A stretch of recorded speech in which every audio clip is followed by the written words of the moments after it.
So, as I said earlier this week, the Friday story got delayed, and that's on me. Weather and the National Farm Machinery Show and everything got in there. But if you guys are familiar with, I've talked a lot about Ed's dad here. So I've talked a lot over the years about Don Roll, and this is Don's middle son, Ed. There's 3 brothers total. Yep. So there's Bert, Ed, and Mike. And, we are in the old dairy doing this interview.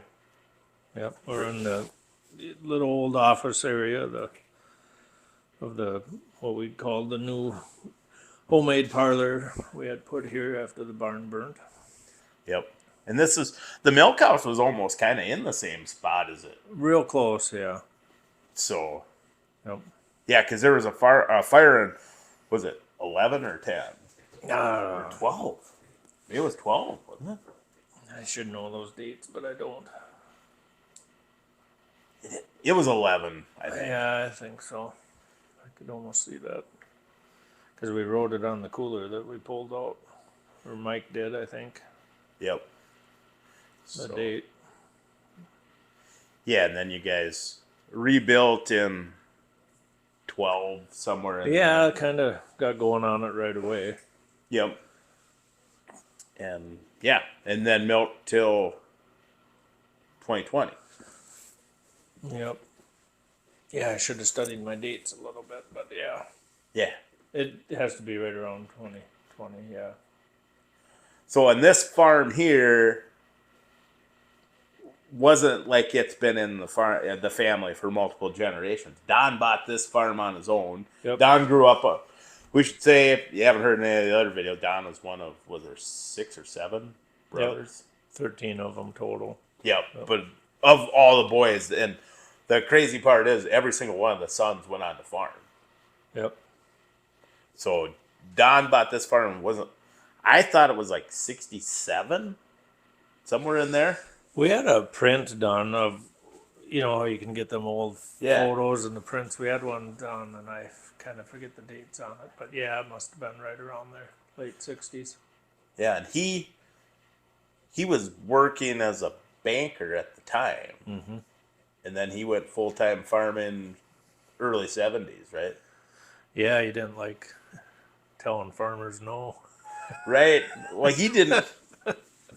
One thing about your dad was he wasn't afraid of spending money, was he? No. Like, Or taking chances, probably. Yeah. He owned a lot of land for going on his own. Yeah. And he always had pretty nice stuff. I mean, as far as like equipment wise, Yeah. Like when he bought that Magnum, which, in the article, there weren't a lot of new Magnums around. I mean, No, and I mean, you got good at fixing things on the farm. I mean, yeah. He had a lot of used stuff that we were splitting tractors all the time. Stuff would go around.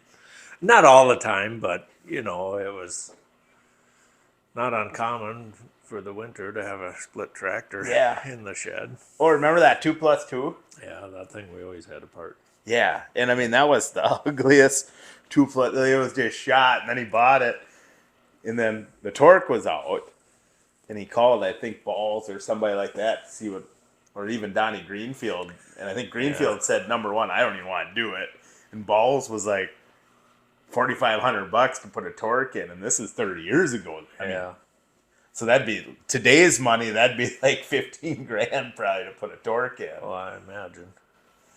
They were they were really quite the tractor. I mean, we just kind of had a bad one, but I mean, it was just shot. Yeah, I mean, the idea of the 2+2 and what it was pretty, Well, front wheel assist at the time that the 2+2 came out didn't turn. Yeah. So everybody had a roll crop 2-wheel drive tractor, and then the 2+2 was really kind of the first good mechanical front. Yeah. design. That one happened to be really shot. Yeah.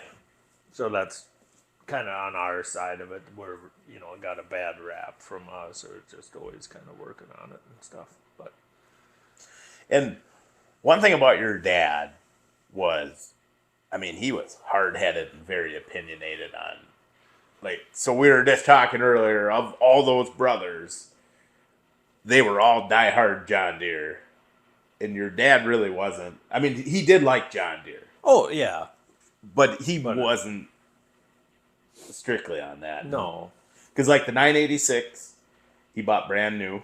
yep, And I think he told me that was the very first 86 series in at Julian Walsingham, which was the IH dealer in Ellsworth. could have been. Yeah, it was probably about this high then. Yeah.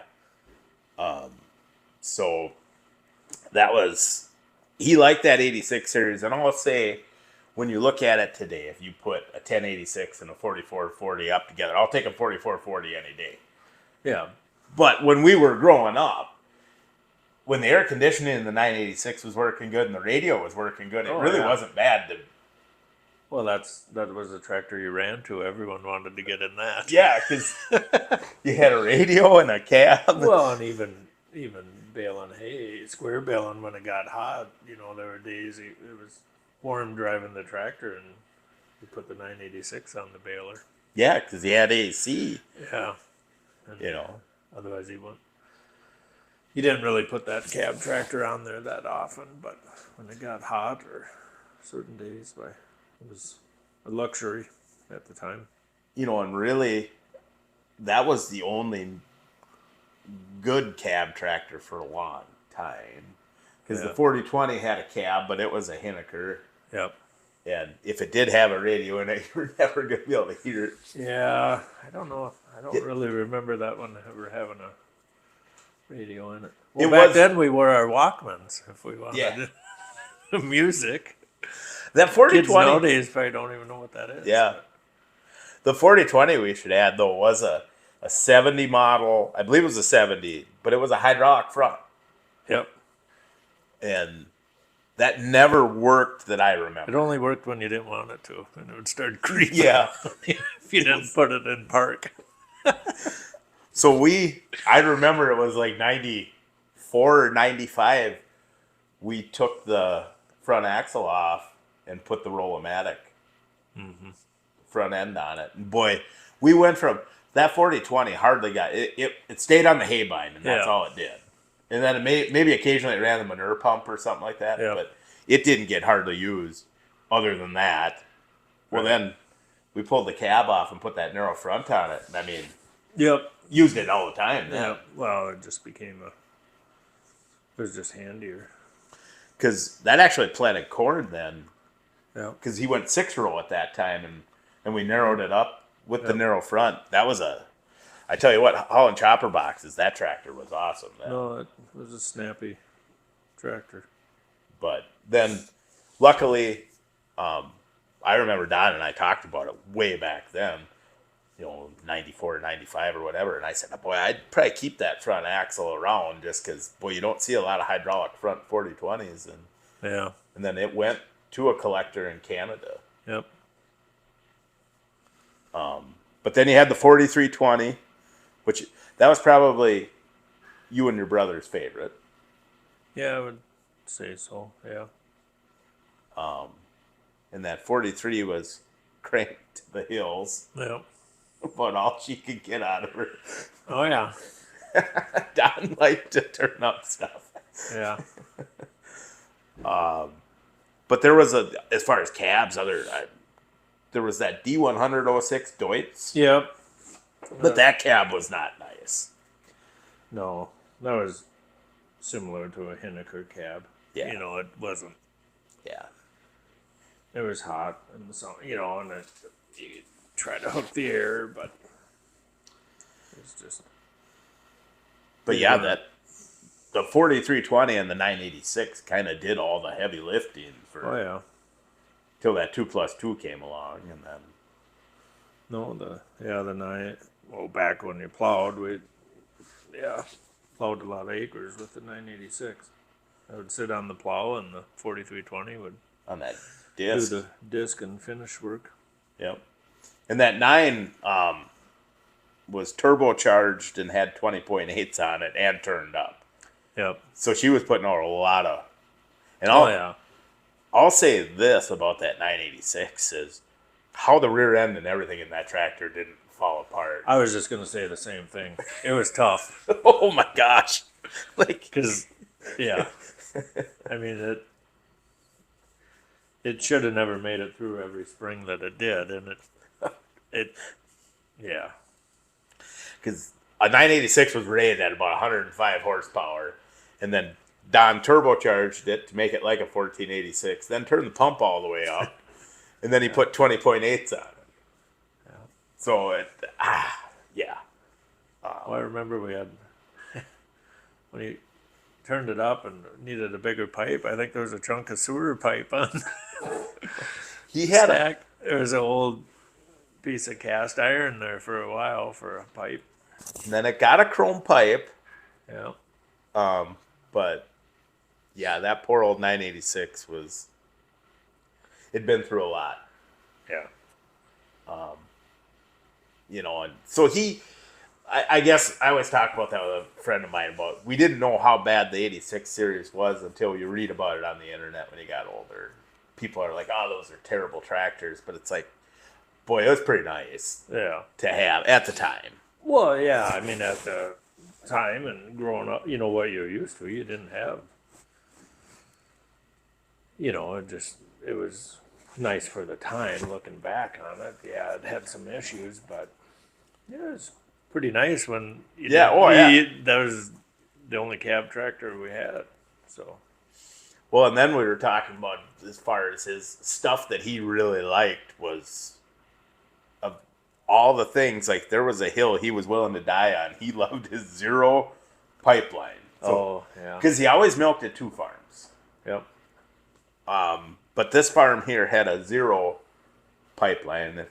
For those that aren't familiar with it, maybe you don't know that much about dairy, but you pull vacuum onto milker units, which bring milk into a stainless steel pipe.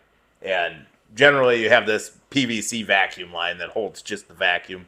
On a zero system, the whole thing could haul milk. It was stainless vacuum line, stainless milk line. The pulsators were wet pulsators. Like when you watch the pipeline, the pulsators even got washed and everything. And it would run. So the cows here were head to head. And if you were good, we'd run 6 units. And 6 units on one side, you really couldn't do with a inch and a half pipeline. Like a lot of the times we'd start 3 on one side and 3 on the other, if we had 2 people to milk. But yeah. But you could run all 6, but you're pushing it. Yeah. Yeah, because all it would take is you get somebody that didn't know what they were doing to change your milk and just let a little bit of air in, and you drop them all. Yep. And they actually had a float in the claw, so instead of an air hole, which most claws have to allow the milk to go up, they actually used a float. Yeah, there was a white plastic kind of domed on each side float. It'd come up and then it would let the milk go. Yeah, because I think it would raise that little stopper, and that stopper would get up high enough, then the air would go in there, and then the milk would flow and that drop again. It was really complicated. We were always working on them. Oh my gosh, nonstop. You'd take it apart and you couldn't get it back together. And the seals wouldn't seal. He had like because as soon as you took it apart, the seal expanded, so you could never get it back. Well, and trying to find parts for that damn thing. So Steiner Surge handled parts for them, and I remember like all the wear rubber parts and stuff. He'd get through them, but then I remember going to buy. At least a couple of times he went and bought other pipelines. Yeah, for parts, and which a road trip with Don was always kind of fun because you were going to eat really well. Just hope you could goof around long enough so you didn't have to be back for chores. Yep. Well, I remember going to get that one pipeline. It was this time of year. It was February or something. It was cold and winter, and piled in that might even been that 90 Chevy before he bought the Dodge, but we was way up north or something. We stopped in Bloomer because they had good pie there, Yeah. and probably had to eat twice. We were gone long enough, Even if you weren't hungry. Yep. Yeah.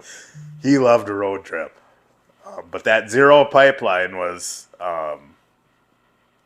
not awesome. And then, and then he bought Blue Ridge down there, which had a pretty new or modern for the time De La Velle pipeline, and that worked. I mean, the 4 units down there would get more milking done than the 6 here. Yep. Just a lot newer. Yeah. More modern for the time. So in my mind, like if I look back on my fondest memories of milking cows, whether on my own at mom and dad's, anywhere, that barn at Blue Ridge, with the pasture back there, with the coulee through there, and what a wonderful little barn. Oh yeah, it was worked well. Just because what was it, like 42? I think so. Yeah, 40ish. Yep, 3 silos right in a row. But that cow yard, I mean, the concrete ended here, and it was, I mean, way Could have used another 50 feet back there. Right. Yeah. It was a little steep, but yeah, that was a cool farm so he bought that farm, I think, in 1990. Yeah, sounds about right. So he had some tough times in the 80s. Well, the interest rates, were a killer. He wasn't afraid to buy, but, he had them interest rates and stuff would just, pretty soon all you were doing was getting the interest paid if you had a bad year. Or... Yeah. So I think that got a little stressful there during the 80s. And he had another farm, the Meyer farm. Yep. Where he was milking too. Yep. And that had like surge buckets or De La Velle buckets, right? Oh yeah. And so usually I would go with Dad over to that farm and milk. We usually had a herdsman. Sometimes we were in between herdsmen. We were doing a little more, but we'd have somebody that would live over there, and then they usually got a couple of nights on the weekend off or the weekend. So then we'd kind of do chores here, and then I usually, for some reason, got elected to go help them. So I always, we would carry buckets to the step saver. Was that De La Velle, or was it? Did they have floor buckets, or did they have the leather strap with leather straps? Okay, so it had surge. Surge, yeah. Yep. So when he was kind of going in the 80s, in the late 80s, then he sold that farm. Yep. Right? Yep. Well, and the idea was selling it and then working at buying Blue Ridge. What we call Blue Ridge. Yeah. Which that was, I mean, like I said, in my mind, when I think of the happiest times farming, I mean, that farm there, 42 cows, and what was there? I don't know, probably 50 sows or something. Yeah. Had a nice little hog setup. Yep, there was that hog setup, which we were used to fences and yards for the hogs, so then that was just like the cab tractor, right. Where, you'd go from farrow to, right on through, and you'd move them down the line, and they were gone on the truck, and I was like, that was pretty slick. A pit underneath, and for not having any of that, it just kind of, it was pretty slick. And I mean, that to me was the 90s farming. When I think of it, it's like everybody had some cows and some sows, and then that all completely was wiped out with, the hog market was destroyed in the late 90s, and then dairy got bigger. But man, when I think about that farm, in 1990, that was about just a wonderful. Well, and it was fun because there was good ground down there. Really good ground down there, yeah. And it was, as a kid, you're always like, well, they're farming, they're going, and it was dry. Well, it was wet around here and rocky. And, Dad would always be like, there's no damn hurry to get in the field. Yeah. And we're like, Well, everyone else is going. Why can't Yeah. we? And you. So it was kind of like that. Well, then, it was when you're young, you don't realize it's the ground, Right. and down there, beautiful ground. I mean, it's That, so, and some of that to the east of that farm. It was you could get in there, and it would rain, and you could be out there, and the next day it was. yeah, so I grew up, so where Blue Ridge was, I grew up, would be a mile and a half, probably, to the east of it. Well, yeah, not over that. And right across the kitty corner from that was an 80. They called it the 80 that went with Blue Ridge. And I was, growing up and like being friends with like Chad Young, and they'd get rain and they're like, oh, we're done for like 2-3 days. Yeah. And down there it would rain, and then a day later you could go. Yep. But you'd think, well, it must be sandy ground and it'd burn up. But no, I mean, it crops down there in a dry year were better. It was just a nice loam. Yeah, just good ground. And that's so. And you could, too, you could raise alfalfa. Because around here it was tough to make nice alfalfa. Where down there, it just you could. Yeah. So that's how I started helping Don. I was 12. He had bought Blue Ridge. Greg wasn't working there yet. No. Right. And at the time, your brother Mike was working for Wayne Anderson. Yep. So I think you and Bert were probably helping over at Wayne's. A little bit, yeah. So Don didn't have a lot of help, and he just happened to be talking to my grandpa about that. And Grandpa's like, well, why don't you go give Don a hand milking cows? And so Sure. I was 12 years old, and Don and I would milk cows and listen to polka music. KDHL. Yeah, well, sure. And then we'd come up here, and at the time his daily driver pick. So he had that 90 Chevy, which was new at the time. Yeah, he had got that new. But he was driving that 80 F250. Remember that silver F250 that had the stock rack on it? Came from Meyer Implement. Yep. And I just remember riding with him in that, and the clutch was going on it. So he didn't want to use the clutch at all, so he power shifted. Yep. Be careful, because back then he always had Copenhagen, and he'd be spitting down in the corner of the by the e-brake. Yeah. And that's probably what started the hole in the corner. Right? He had a lot of pickups over the years. Like there was a fleet. Because like there was the 80 GMC that just stayed on the cattle trailer, or maybe that gooseneck. That tan one, or Yep. light tan. He had bought that new, I think, in Red Wing. That was a cool pickup. Yeah. I always liked that pickup because it had Mike drove it for a while, didn't he? I think so. I mean, I'm sure it went through the rounds, but because he had that cattle trailer made, a steel cattle trailer that matched that tan truck. But it had, I think Mike put one of them tube grills in there. It had the chrome tube grill in it. And, probably.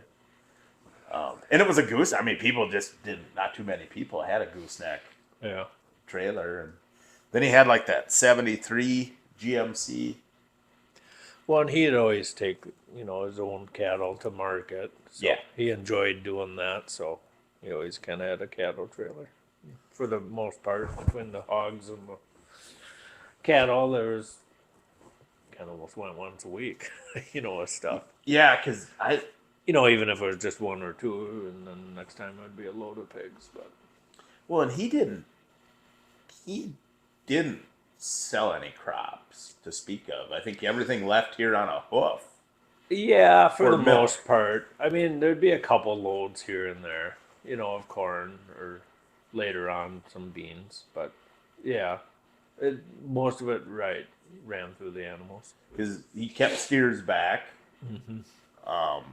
And then, because there'd be steers like down at the 80, or heifers or steers across at Welch's here across the road. We'd rent quite a bit of pasture ground every summer. So that's the other thing. I mean, we'd run around grinding feed. Oh, yeah. That's all we do. I mean, you get done milking, and it was haying and grinding feed. Shoveling cob corn. Yeah, because he had cribs. So he had what? The square wood crib out here. Yep. And then he had 1 or 2 baling cribs here, right? Yeah, there was 2 back there. And then he would rent some cribs too. Like I remember at Dressens down there, he'd rent that. Well, there was auctions all the time. Yeah. You know, and people would have a crib of corn, so you'd be running around. Yeah. And it was about as easy to take the feed mill and go grind there. You know, as trying to load it and bring it back. But because I remember at first he had a couple of those. Well, I remember there was, I don't know how many dead ones in old Massey Ferguson feed mills. But yeah, never got a new feed mill. We always found a used one, and it would work for a week, and then the bearings, there'd be bearings and everything else that you'd have to work on. And I think the reason he got the Massey was, I think it was the same thing as like a Badger. Something lined up, yeah. I can't quite remember what it was, but because Don was pretty close with the Badger dealer or something in Woodville or something, right? Yeah. Yeah, not quite sure if it was in Woodville. Probably, though. Well, that was the thing, you know, you get an old piece of equipment, or you'd have old parts around, but if you took it apart, he's like, well, we're not going to put in, you know, an old bearing. Right. But he always knew, he had contacts back then. He'd always be able to find parts. Yep. Whether it was opening up, or, you know, he'd love to go on a Sunday drive and get parts, but you just, you know, if you go through the work taken, you know, it was just like the chopper boxes. There'd be bearings out all the time, and you'd take it apart. Well, you probably had an old bearing, but you'd never use that, or, you know, you'd go get the new parts. No, he had Badger chopper boxes, except that one. He had that one Myers, and then that one New Holland, which the New Holland was the same as a Badger anyway. Like there was an old Rex in there somewhere too. But wasn't there a Forage King at one point Could've too, like a been, 14-footer? Well, you know, it was probably one found at an auction that went cheap, and you know, it would last a season or two. But he had that Myers. I remember that Myers on the tandem gear. Yep. And that Myers unloaded really nice, like 'cause it was smooth. So that I kind of laughed. Yeah. You didn't realize how shitty the blowers were until like you ran a good blower where you didn't have to trickle it in. Yeah. And we liked unloading with the Myers because of those augers, and it was set back. You could trickle the feed out of that Myers. Yeah. Where the Badger, the New Holland, could send a pretty good, you know, drop. Well, especially at first too. Well, right. You're always filling them, probably. Yeah.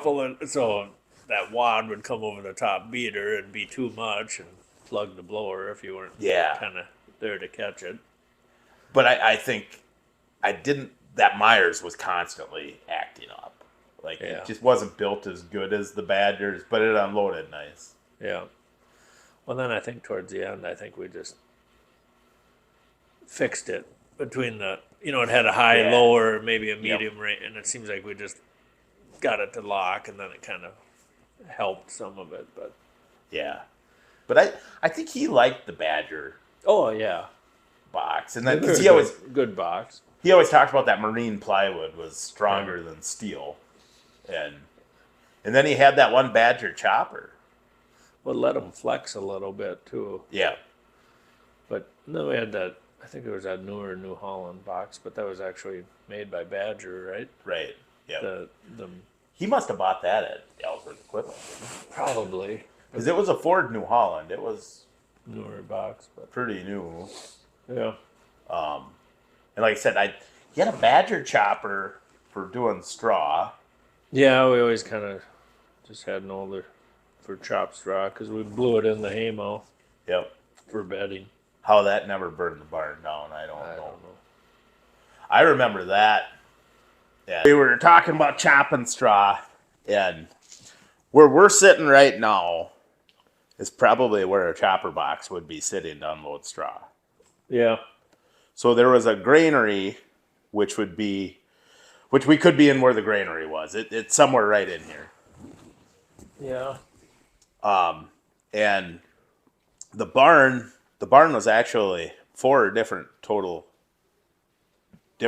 additions. Because there was the original barn. Yep. Then there was the first Lester's edition, which I thought he said maybe 73. Does that sound right? Probably about, like I say, so I was in 74, so yeah, probably. And then there was the calf barn was added on. And then there was a little addition on the front. But the chopped straw went in the old dairy barn, which the original barn laid north and south, but the stalls all went east and west. Correct. So there were calf pens in there, but it was a big haymow for not very many cows. Yeah. So that's where all the chopped straw blew, and there was a big rope we'd swing up there and screw around. And surprised nobody got hurt doing that. I know. But we were when you'd go to unload chopped straw, we thought it was a blast because we're so used to those worn out blowers that could barely put haylage in a silo. But chopped straw, we'd put like the 400 on there or the M or the 50 on the blower because it was just a short pipe. It was a short pipe, and the straw was easy to blow. So it didn't take a lot of power. Yep. So you really thought you had something when you're unloading the straw, but to do it, we had to use the small tractor on the blower because it was a tight fit. The granary sitting there. Yep. So the granary sat there, which he still used. He'd put linseed meal and mineral and. Yep.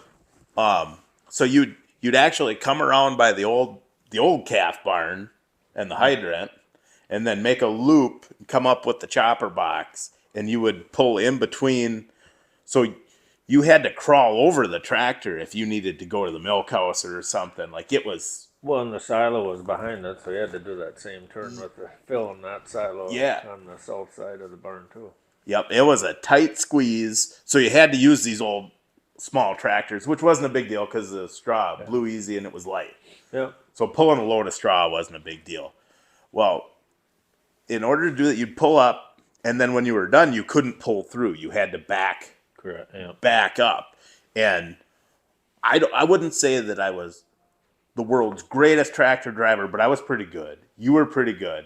Mm-hmm. Your brother Mike is really good tractor driver. Yep. Your brother Bert was not naturally gifted. Well, and he probably just didn't do as much of it. You get better doing it, but I can remember, this is so. Growing up, you guys were kind of like I only had a sister, so I didn't have any older brothers. Yeah. And Bert and I were only 7 months apart or 8 months apart. Sure. And you and Bert were 2 years apart, or 2.5. Yeah.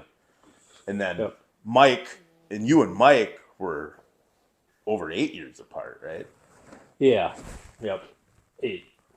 So Mike and you would butt heads a lot. Yeah, probably. And Mike was very protective of Bert. Well, he beat me up, so I had to beat Bert up. Yeah.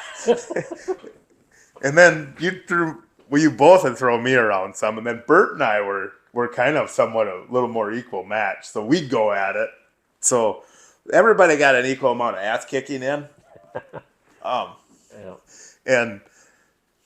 he was always very protective of Bert. He just, So Bert one day decided to try unloading a chopper box to do that, and we're all like, make the loop. Yep. So Bert was unloading, and it was like the last load. So the chopper was actually parked over there kind of by the hydrant in the old calf barn. And it was hooked to the Magnum.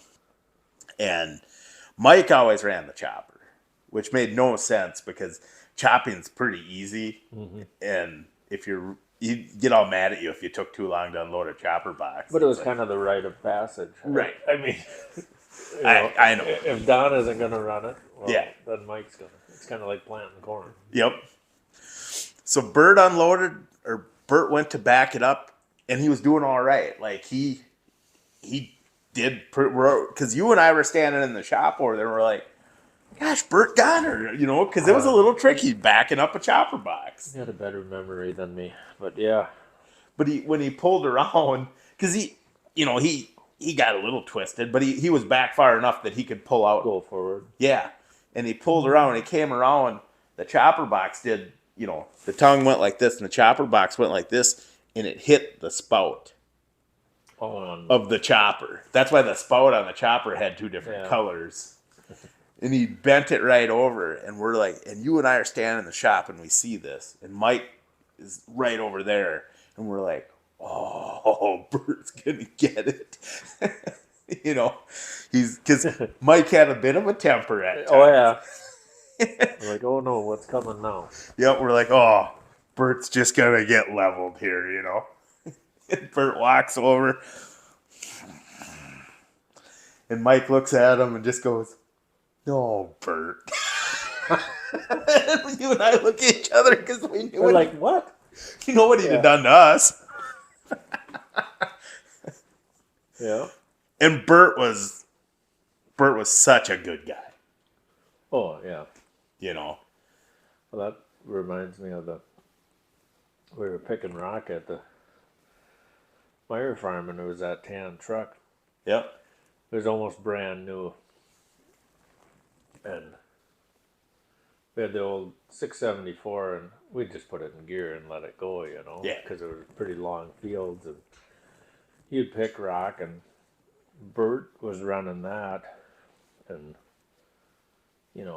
I don't even know what age we were, but if you saw the two of us out there, we probably shouldn't have been out there on our own with a loader tractor. Yeah. I know that.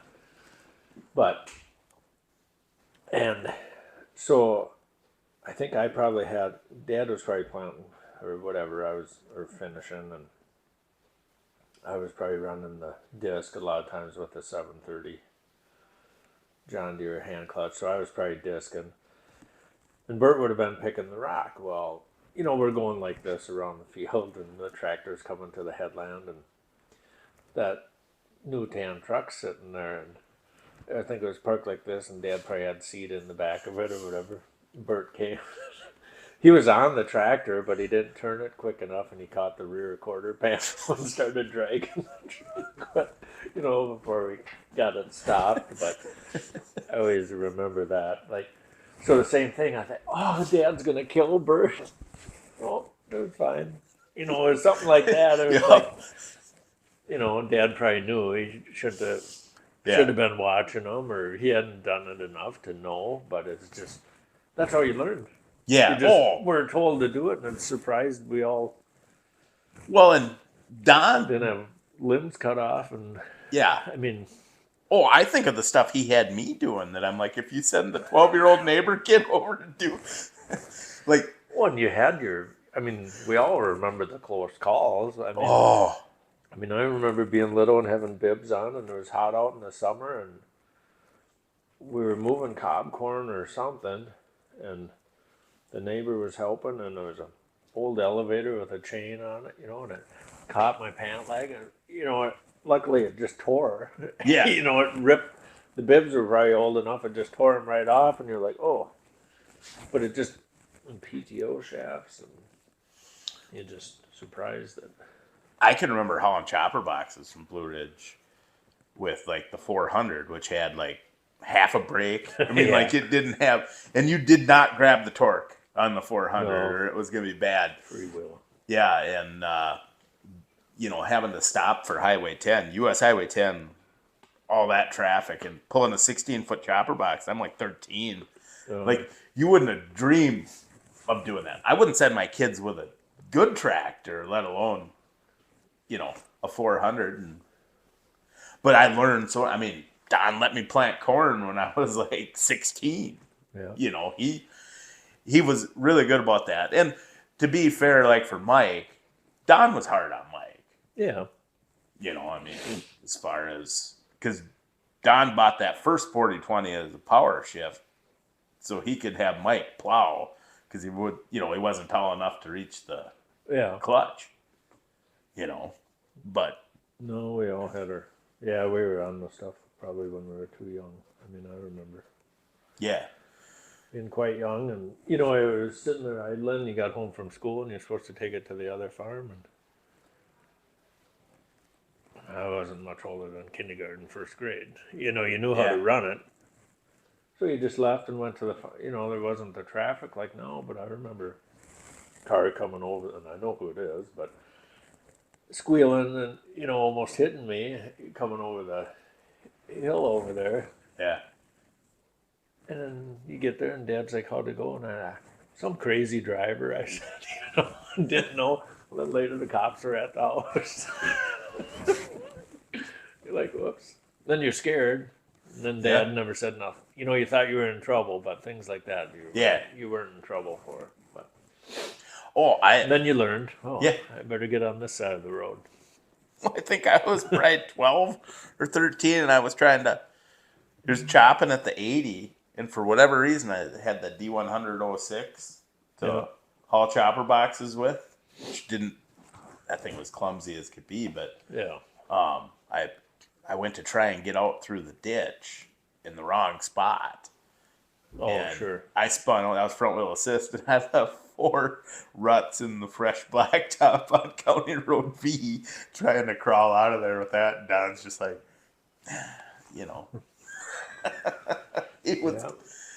He was pretty good on that in that way, but Mike had no problem lighting either one of us up. No. Because even that was one of my favorite Bert stories was I had the 40/20 and the Haybine, that Hydro Swing 499. Yeah. Bert had that 80 GMC pulling a hay rack, and we were gonna meet on V, and it was kind of right by the road you turn down to go to Gretzky's or Conroy's. Yep. So there's like those 3 houses kind of right in a row there for whatever reason. Sure. And we couldn't meet there so Bert's coming at me. I'm going east. He's going west. And I'm like, well, I think if I do it just right, I can kind of hydro swing around the mailbox. Yep. And Bert's a little bit of ways. Like, it wasn't like, oh my gosh, we're going to hit. But I hit the hydraulics, and it wasn't the right way at first. And I caught it, and I swung the right way. Well, it made Bert nervous. So he did one of these numbers and ran into the mailbox with the hay rack, Yeah. And I stopped. I pushed in the clutch on that 40/20, and it had that Hinnaker with no back window in it. Yep. And I looked, and I'm just shaking my head. He hit it. I didn't hit it. And he jumps up on the drawbar. And he's trying to grab me. So, because I just turned around, I'm like, what the hell? And he was pissed. So he jumped up on the drawbar, and he's like he's trying to pull me out the back window. Meanwhile, I've got it in gear. Luckily, I had this foot could still reach the brake, so it just killed. Sure. So then once I'm free, once I didn't have to hold the clutch anymore, then I start swinging at Bert over the back of my head. And then we both calmed down. And we're like, it is what it is. We'll have to fix that. And we get back to the farm, and Mike comes in the barn, and he is so mad at me. He grabs me and throws me up against the wall, and I'm like, I didn't hit the mailbox, he did. Right. Protective of Bert. Yep. And Bert really was a nice guy. Yeah. Like, he wasn't a natural farmer, Right. But he wasn't big on wanting to do field work and that kind of stuff, but he'd always milk. Yeah. And there was hay to unload all the time. Mm-hmm. We'd get in on that. So there was a New Holland mow conveyor that went the entire length of the barn. Yep. And then a dead end at the calf barn edition. Yep. Which that was the worst because we'd be putting up that calf hay. That'd always be tougher hay or crappy hay.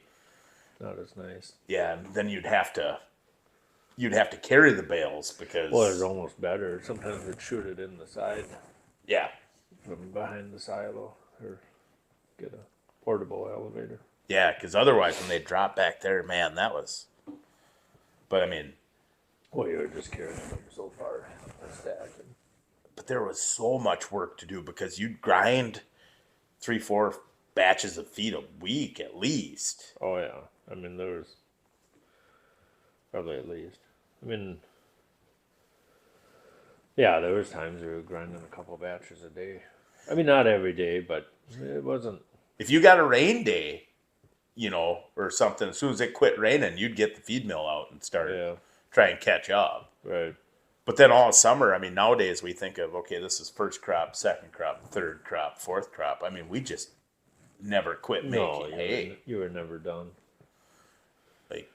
So you'd start unloading wagons in the morning after breakfast. Yep. And then you thought you were done, then they'd be full. But Yep. Fill them up again. Hit them again in the afternoon, and then he'd somehow fill them before you dark. Because like my grandpa would come over and run the hay bine then, and he'd cut hay, and then somebody'd take off with the rake, Oh yeah. and somebody, usually Don did quite a bit of the baling. Don or Mike. Yeah. And he had that 315 New Holland. Yeah, I can't. That was a big square baler. Yeah. With the belts. Yep. In the back. And he ended up buying that 336 Deer, which was really, really nice. Yeah. But capacity wise, that New Holland was. Oh, it's a pretty good sized baler. Yeah. But it just, the problem with the New Holland was one would come out this big, one would come out this big, and the next one would be like this. And yeah, and then it just seemed like we were having trouble with the knotter. Yeah. And then you'd get into, you'd try to work on it, and it seemed like it would work for a while. And then pretty soon it was missing bales. And that gets old. Oh, yeah. When you got 10, 12 loose bales in there and chaff. Well, and I'm trying to think. Usually he liked to bale with that 4320. Yeah, I think that was on there quite a bit. Once in a while, the 40-20. But Yeah. yeah, that was what was usually on there. Because the 730 stuff really wasn't great for a lot of PTO type work because of the, with the action of the 2-cylinder. Just, I remember him saying he didn't really like it on, but he used to put it on the blower some. Yeah. And we hauled some chopper boxes, which I enjoyed hauling chopper boxes with that tractor. Yeah. We were bailing back here by the highway on that hill, and I'd always ride the wagons, and he had the 986 on there then, and I'd kind of ride the wagons. Remember them old wood boxes, and had the chain on it that would kind of hold the sides together. Because he made them, they had New Holland. They had New running Holland gears underneath them, and he had said, "You better come up in here because how the New Holland had that pipe. It was a hitch that held the wagon on. It was getting pretty full, and he had just put me in the cab of that tractor, and I was little, and we were coming up the hill, and in that 986, I was little enough, I'd almost like lay right by the seat, and watch the equipment, and he probably had the window cracked open, but we got towards the top, we were about the top of the hill with a load, and I think he was ready to come back, or he was just going to drive it back around the buildings here, and that hitch broke. And I had just gotten out of it, and it went down, and that rack went like sideways, and it smashed the whole rack and stuff. But when you were talking about close calls earlier, it's just like, oh, thank God. It's just little fluky things like that. But he knew that hitch must have had a crack in it, and, instead of fixing it right away. But it got fixed after that. But those were some big racks too, like. Yeah. They were wide. Yeah, they held, 140 probably. Yeah, they were bigger. He had that one. I remember him or Mike bought that one wood rack that was like really nice. Like it was painted white or something. And and it was smaller. Yeah. And it had a John Deere 1050 running gear underneath it. So that thing, you could tow it down the road empty at like 90, and it just, where them New Hollands would just be like, doo-doo. I'd get it whipping. But you were always kind of excited when that one pulled up to the elevator, because you're like, okay. But this one won't take so long. Yeah, but those big wood ones were like, yeah. Oh. Then he had that one really nice easy trail. Yeah. And if you were unloading, if you were unloading, that easy trail was the nicest one to unload. Yeah. Oh, yeah. It was just set up for it. Yeah. Just the way the side, the wood ones, you had to get the pry bar to get yes. the side pocket out. It had a vertical. Yep, just had that 2x4 of that. Yeah, so you had the 2x4 with a couple 2x2s on each side. Yep. Like a T. You had to pry it up to get it out. Yep. Half the time you could. I mean, sometimes you could, but, the little unfit hay and it would stick. And remember, you kind of had to have a bar next to the bottom of the elevator and pry that up. Because there was so much pressure against them when you'd get her in. And then the opening wasn't that big, because all you were using was this 2x4 up the middle. Right.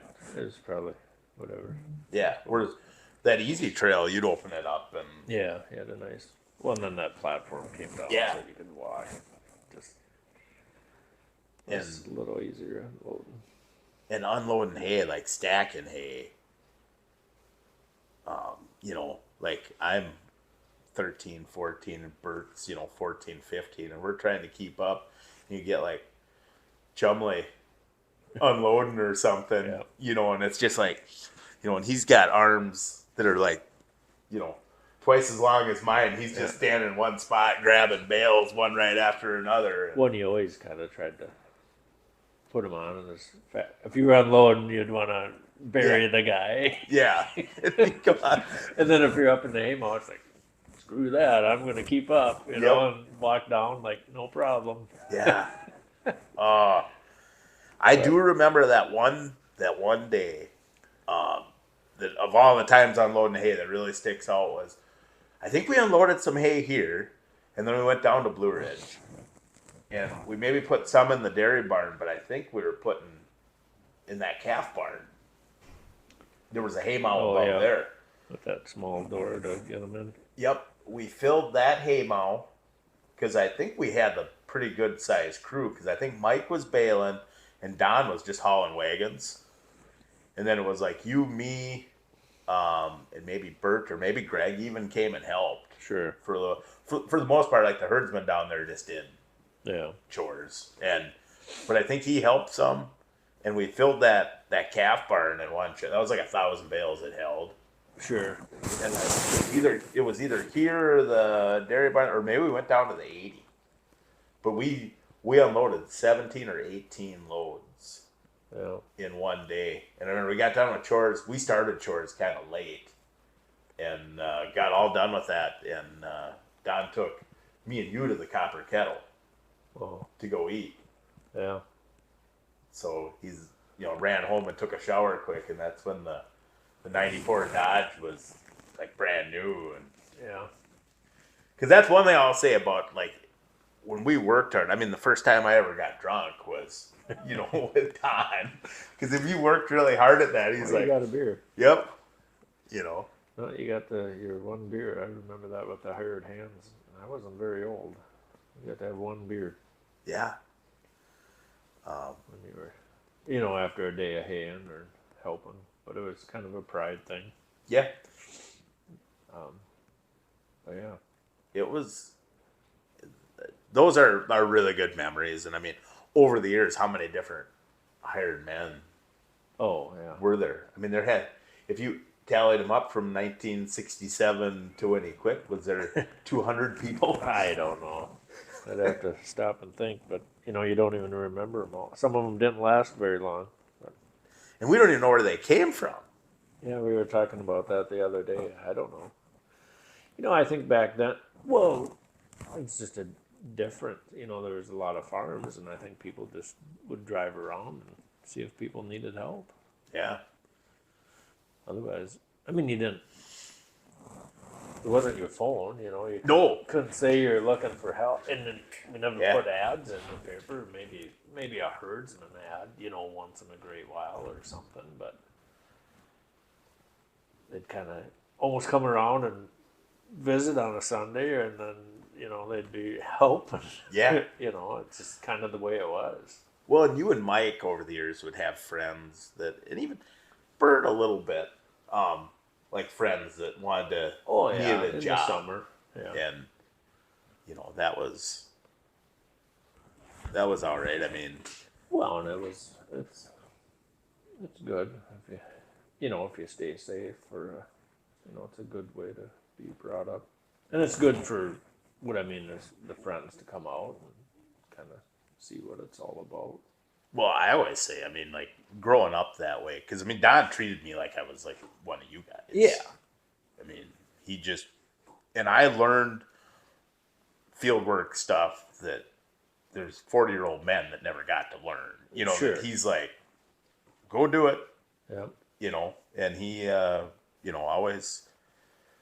always kind of took care of you on that sort of stuff, and and it was fun too, and there was always like toys around here, like Yeah. like the 200X, Oh, sure. and I was always disappointed though that quad racer. I never got to ride that quad racer. It never did run. Remember that Suzuki quad racer that was sitting in the Yep. in the shop? Yep. But like, Yep. you guys always had motocross bikes. I had a Yeah. couple, but I remember that was another one. When you were, how old were you? 16 when you bought that CR 500? Yeah, probably. That was, I mean, if you've ever kick-started a CR 500, Yeah. they are not for. No, you don't want to be on the wrong side of that one. Well, and you had to, I would do it with a work boot on, but you don't want to do it with a tennis shoe on. You lose your foot. Or break your I mean, usually I think I'd put a cycle boot, motocross boot on when I'd started. But I think I kind of remember you had that Mazda pickup, and you'd always kind of jump down off the tailgate to. Well, yeah, I mean, I think a lot of the times I'd kind of balance against the truck and one foot on the foot peg, so nothing was on the ground. I'd kind of go in the air, Yeah. kick, yeah. And I mean, because you were only 16 with that CR 500, and I mean, that was well, to this day, those things are known as just being monsters. No, that was probably my favorite cycle, that one. And it was like a leftover, wasn't it? Like, Yeah, I think it maybe got a little. I got it in South St. Paul, kind of right by the stockyards. But yeah, because we'd go to the motocrosses once in a while. But I remember taking that CR 500 to Vern Rosenberg, because the motocross got canceled wherever it was at on a Sunday, and I went down there and won the hill climb with it. And everyone was mad. I didn't have extensions on it, but his hill wasn't very steep, so.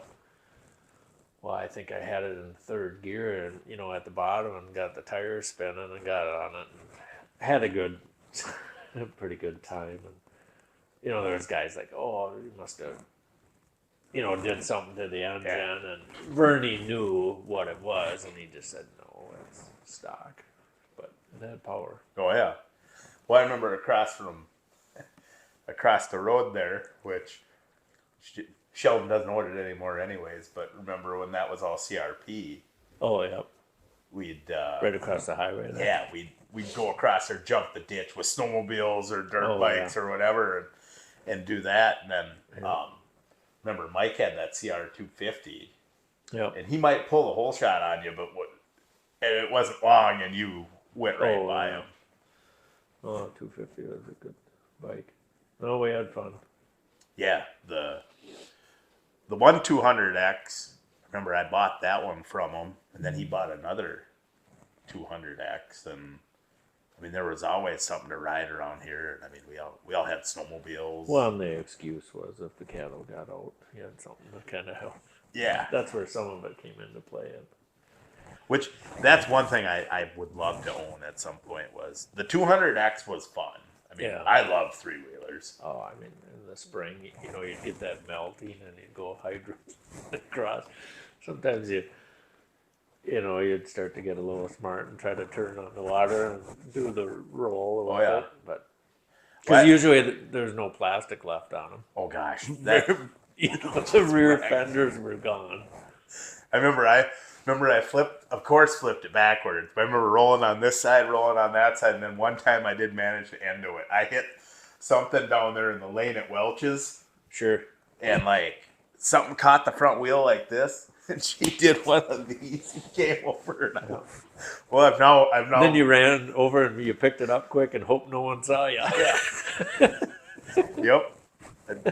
But those things were the 200Xs had the suspension of a motocross bike, but they were a nice 3-wheeler. But I always wanted a 250R 3-wheeler. But I mean, they bring just stupid money if the That's crazy. You know, so that was always had fun, and we had snowmobiles. I mean, we'd race the snowmobiles and just Well, there was usually one or two of those around here. Whatever happened to that Cyclone? I don't know. Because that sat in the garage. Yeah, I don't know. I was thinking, I thought you maybe came and got it, but I don't know. No. Yeah, I don't know. Whatever became of that one. Yeah. Mike might know. I'm not sure. There was always something. Yeah. I mean, we worked like crazy, but I mean, We had fun. yeah, absolutely. Well, I mean, it's almost every night after chores, you'd go ride till dark. Yeah. Or I remember doing that. You know, you try to get done with chores and What? go screw around. Remember at chores, like, I bought a brand new snowmobile when I was a senior. And that was one of the snowiest winters we ever had. And I mean, like, I didn't hardly drive my pickup that winter, just rode the snowmobile. Sure. And, we get down to chores and you go meet up all your friends who are done milking cows. Yeah. And then you'd ride until, which I'll say this, Mom and Dad were pretty good about letting me do what I wanted to do. It was like, well, as long as you Well, you always had chores to do in the morning. Right. So you can stay out as long as you want, but you're going to do chores. Yeah. So then you kind of, I better get back, You kind of learned. By that point, I'm already milking cows on my own at Mom and Dad's and milking here. And I remember my record for milking cows in one day was milk twice at home, twice here. And then something happened, either Mike or Greg or somebody couldn't milk down at Blue Ridge. And Don asked me if I could go down and milk at Blue Ridge. And I milked 5 times in one day. And remember, funny, thinking about that just now, going down there and milking cows. When you milked with Don always listened to polka, the mighty 920 KDHL. Yeah. But there was a tape player in the barn down there. Like an old boombox type. Yeah, it had speakers set up, in the barn, and Keith Whitley's greatest hits were in there, and I listen to that Keith Whitley tape like over and over on repeat. But I look back on all that. I mean, I thought it was a great way to grow up. Yeah. And I mean, you guys toughened me up a lot too. Well, I remember when you first came, but yeah. Like we, I don't know if you were, but I remember you and your family came in and when the cows phased in and we were trying to get the cows in and you were like, come on, come on. And we wanted to say, just get the hell out of the way and she'll go into the stall. You know, you were kind of in front, like, Yeah. come here. And it's like, it doesn't work that way. Get out of the way. Yeah. But, I mean, with some it does, but you know, it is if a newer heifer, Oh yeah. you have trouble getting them in. But Yeah, that you came full circle. Yeah, that was one thing about your dad that I remember when I was full time milking cows and and I'd stop in and visit with him anyways. Sure. You know. And and your dad could be just kind of kind of growly, Yeah. just the way he was. And I said something to Mike one day. I'm like, gosh, you think he'd be kind of half-ass proud, that I'm making it on my own dairy farm? And Mike goes, well, of course he is. And I go, well, he sure doesn't act like it. And he goes, well, he doesn't chase you off either. And I'm like, right. I guess you're right, but I mean, he'd flat out that he was not a sugar coater. No. Like, because I remember him telling me that one. When I was finally able to, because I milked and worked out and then just went full-time dairy farm when I bought the Quinn farm. Sure. And he said, well, how is it going? And I said, well, pretty good. And I was talking about my rolling herd average, because, it was pretty high, and I was kind of puffing my chest out. And he goes, how much corn are you feeding? And I forget what I told him, 17 pounds or something like that. He's like, you're going to blow the feet off of them cattle, and just kind of scolded me right there. And I'm like, I don't know where we're getting. He goes, you'll learn. And remember that 16-foot diameter silo? Yep. He said he built that for high moisture corn. And he said he couldn't keep up to it, so he started feeding more and more corn. And he goes, before you know it, acidosis and stuff was just... Yeah. And... No, he was never about pushing the cows. It's just, there's a happy medium, but you gotta push a little bit. Yeah, because he didn't get, what, 40-pound tank average, maybe. Well, it was fairly low, but never, was more into the letting them graze and not pushing them. Well, and he didn't, when I started milking cows, the feed mill sending a nutritionist out all the time, and wanting that. Sure. There was never a nutritionist on this. I don't think Don would let him. No, probably not. And he was kind of into his own, probably. Well, when other guys are buying premix protein and stuff like that, he would send, Highway Star or somebody to go get a load of linseed meal Or I remember him saying linseed meal is too expensive, so we got a good deal on sunflower. So then we had to grind feed more often because it took twice as much sunflower meal, Yeah, it was very seldom that he had soybean meal. Yeah, and when he would get, so the granary would get linseed or sunflower meal in there, but there was that old Kill Brothers gravity box in the front edition. Yep, there was an old flat roof in the front, and then we put another little addition on that just had a roof and a little more room and shoved a gravity box up there. Yep, and you'd get some, every now and then you'd get a little bit of soybean meal up in there, and then you'd go around to the high producers and... Yep, just top dress a little. Yep, and... But, I can remember... people making comments about, because Don was always on DHIA testing, which usually the guys that are DHIA testing tend to be more progressive and and push production. And there was no doubt Don was probably one of the lowest herds on test. Yeah.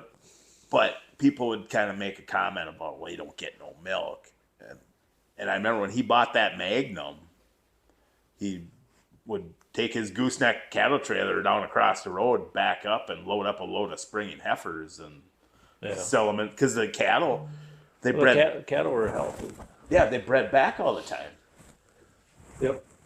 No, I never had an issue with that. And then there's different ways of looking at it and doing it, but no vet bills. No. We never. I mean, once in a great while, but we did it for the most part our own vaccinating and dehorning, and I mean we'd have The vet would come out for the bangs vaccinations. yes the ones that they had to, but Yep. any other stuff you could pick up, black cat leg and listen to Ivomec, and you'd just do it yourself. Yep. And I mean, like I said, those cattle, since they weren't pushed, they bred right back. Mm-hmm. So there was always those cattle would calve once a year. Yep. Every single time. So he didn't, and he wasn't pushing the cows, so they weren't wearing out. And I can remember you could get a cow that kind of had a bad attitude. She'd be, get fussy and kick at you and stuff like that. Yep. He'd just ship her. Yeah. Because he always had a replacement. Yep. And like I said, when he bought that tractor, I know we listened to it on KDHL.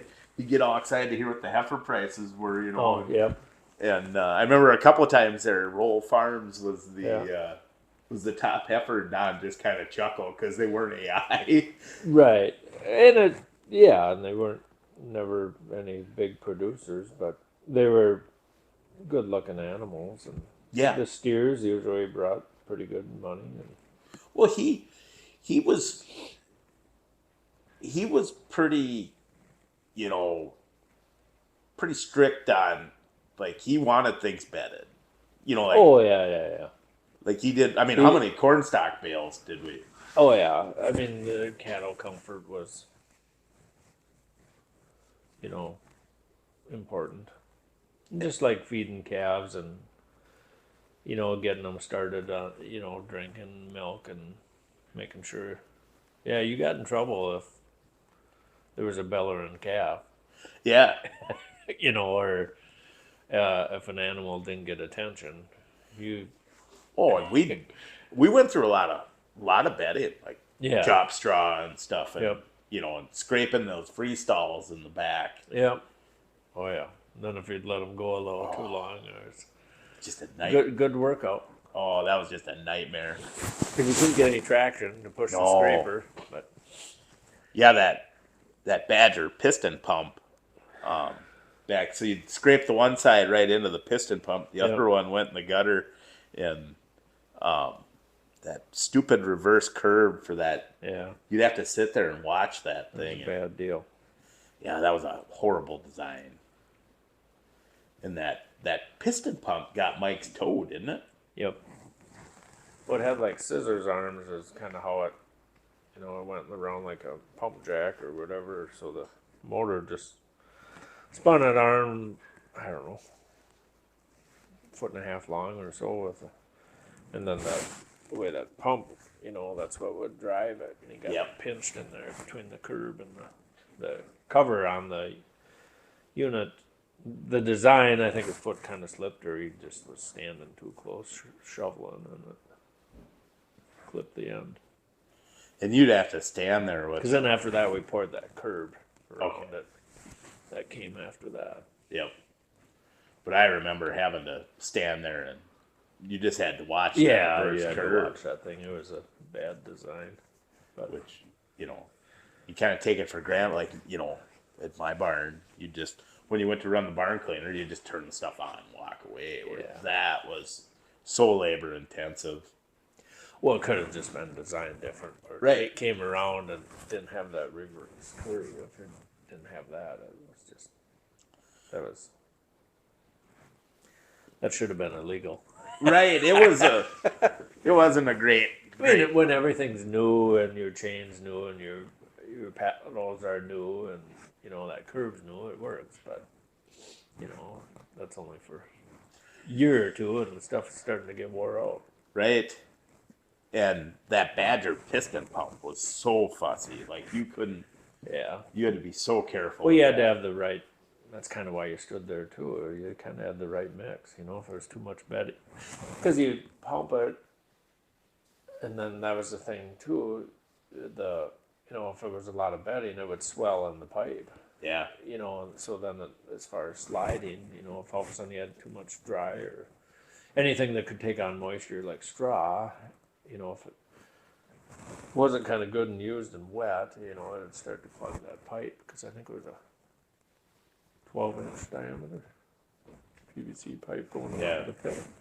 And even like the calf pens, so the gutter ran right by the calf pens, but we had to take the calf manure out. Like we couldn't just pitch it in the. Yeah. You just had to. We'd make a pile outside, and that was with chopped straw even. But there'd always be some hay and stuff that calves would. Yeah.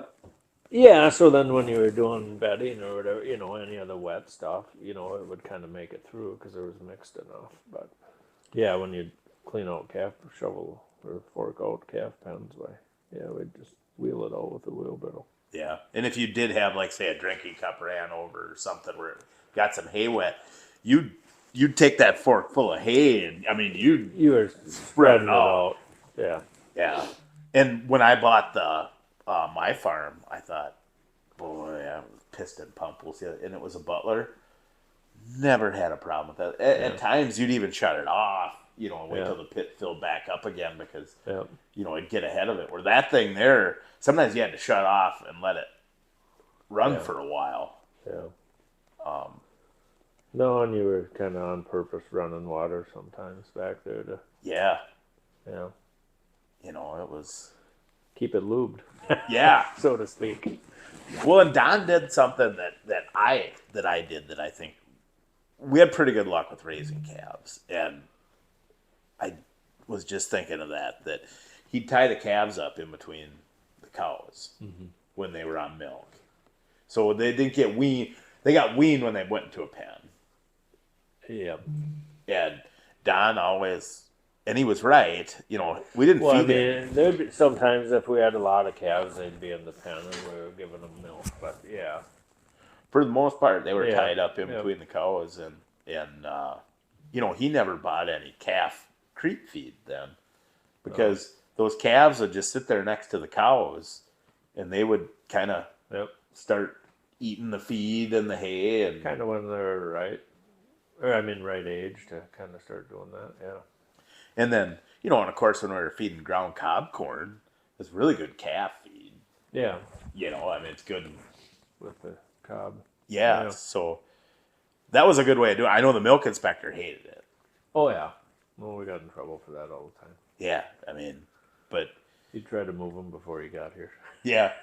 I got yelled at for it, too. But it worked. It just did. Well, it's kind of the whole, you like to put the calf in front of the cow. It's kind of Mother Nature's way or nature's way. And they didn't clean it off. And I don't remember a calf ever getting laid on. No. And it worked. Well, because a lot of times, when they were new, we'd have them right in front of the cow, and then we'd move it right into the cider. And I never ever remember that happening. And maybe our stalls were maybe a little wide. I don't know. It worked, though. It just seemed like there was always room for them. It didn't bother us milking, with the calf right there. There was room to get at the pulsator. Well, that was the other thing that Don always did that I thought was part of the reason that the cattle were as good as they were was those cows went out. Yeah. Every day. Yeah. Even in the wintertime, No, they always, sometimes even in the winter, it was maybe only 2 hours, but they went out. And then it'd be, which was always kind of funny when on the weekends we made sure we did everything in the morning. You'd turn the cows out and we'd get bedded, get barn cleaned, and get them back in and fed. If it was in the 20s out or something, we'd go have breakfast and then come back, and the cattle would eat at the bunk. But during the week, when it sure seemed like Mike made it a point to leave as much of that in the... Oh, for us? Yeah. Oh, yeah. Which, I get it. We all get smarter as we get older. Yeah. Yeah. Well, he had enough to do with... Oh, yeah. So that was the thing. There was cattle on how many different farms. Like in the summertime, there might be 5 places where there's cattle. Yeah, well, especially when we rent a few pastures. Yeah. So there was a lot of... But, Don would have that little notebook, in his bibs, and he knew exactly Oh, how yeah. many head were everywhere that, No, he always had a count on them. Or knew. yeah. But we sure had to chase cattle a few times. You Quite a few times. there's nothing like sit down for breakfast and all at once somebody comes in the driveway, or you hear horns or something out on Highway 10 because it's summer and the windows are open, and you're like, For that horn honk at night. yeah. Oh. Yeah, that'd be us. Yeah, we do. Time to chase cattle. Yeah, he made it interesting that way. But that's one thing. Like breakfast is, well, anything like Don fed you. Oh yeah, you're gonna eat. Like we were talking about that one day, like in the summertime, like when we were doing a lot of hand. What do you think his monthly Dairy Queen bill was? I don't know. He maybe dropped $500-600 a month at Dairy Queen. No, and he always appreciated, the work. And like you said, the going to the copper kettle or whatever. He liked to dine you or whatever. Yep. It was. And just regular breakfast, like when it was in the wintertime or anything. We'd cook up at least a dozen eggs, at least a pound of bacon, and there'd be cereal and toast. Usually one guy would sit by the toaster and just keep loading the toaster. Yep. I think it was a 4 slaughter, and you just kept her going. Yeah, and but if you're gonna work, you were burning calories. Yeah, for sure. Maybe I need to do that again. So. Oh yeah, me too. I kind of miss, you'd eat like a horse, but yeah, he always. You never went without, like. Yeah, you'd eat 4 times a day. Yeah, and pretty big meals. Right. Well, when he went up to Dairy Queen, it was a bacon double cheeseburger, French fries, and a malt. Oh yeah. That's what I mean. And that'd be a couple times a week, or he'd go to Cruzy's Kitchen. Yep. And, and if it was even on a rain day where we weren't doing field work or something like that, if he'd maybe grab you to just, let's go do this or something, and you always end up stopping to eat somewhere. Yeah. Like, it was those kind of trips were always kind of fun. Oh yeah, no, I was just sitting here thinking about how sometimes you could tell, he'd get distracted or or sometimes all of a sudden he'd bring you something, and it was 3 hours. You thought he'd be coming about noon, and you'd get it about 4 o'clock or so, and he was there with the tractor, probably coming with a round baler, and you were maybe raking or something, and he kind of forgot about you. Yeah. Not on purpose, but it was just like, I just remember a few times, like, where the heck you been? Yeah. Yeah, it was a good way to grow up. And running some of the stuff, like I said, at a young age, being turned loose. I said in that article in there about, like, he gets this new fancy Magnum, and it's not like he said, he let me run it. Like, yeah, it wasn't. And I think part of that was he knew how much I'd, sure, enjoy that. Where get a kick out of it. Yeah, and that Magnum was. We were just talking about that, where he got these bumper stickers that said, "If I had 18 speeds like a Magnum, you wouldn't be this close." And I think he put them on everything. Yeah, I know.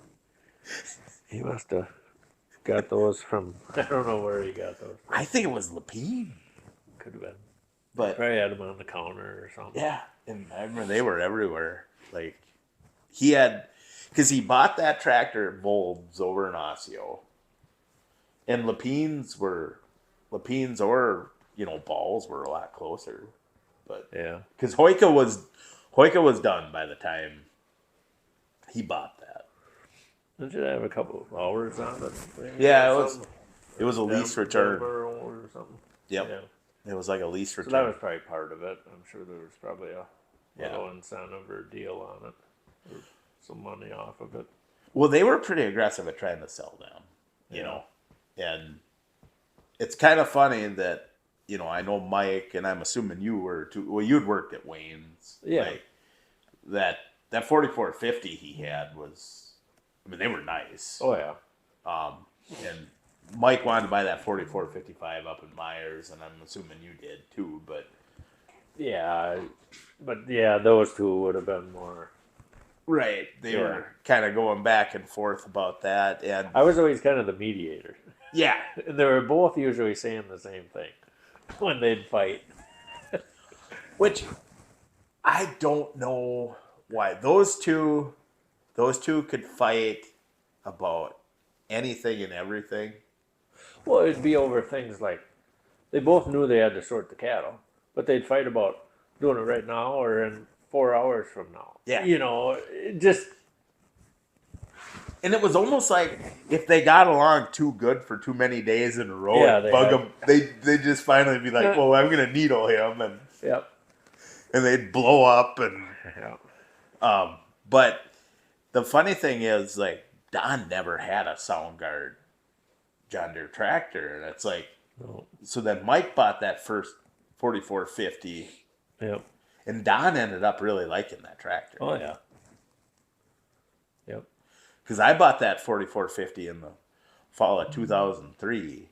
And remember, I brought it over and showed it to him. And I was like, because I was all IH, and I was like, man, I said, well, here you go. What do you think of this, Don? And he goes, and he kind of told me, he goes, they are a really nice tractor. Yeah. Well, they were just simple and comfortable. Yeah. I mean, and practical. Yeah. So it was kind of funny that, he ended up being like, oh, yeah, as it turns out, these are, but, so yeah, Don ended up dying, it'll be, 12 years here. Yep. And Bert, that was 09, wasn't it? Yeah. Sounds right. And just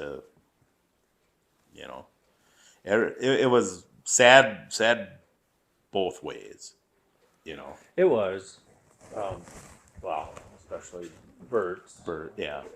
That was kind of a fluky deal, but he had epilepsy and was just Yeah.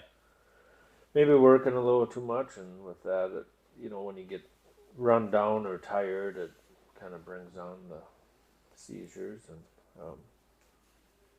it's kind of bad. It was on his birthday, but Yeah. that it ended up happening. But It's almost, and looking back now, you kind of understand maybe why Mike and Don too are a little bit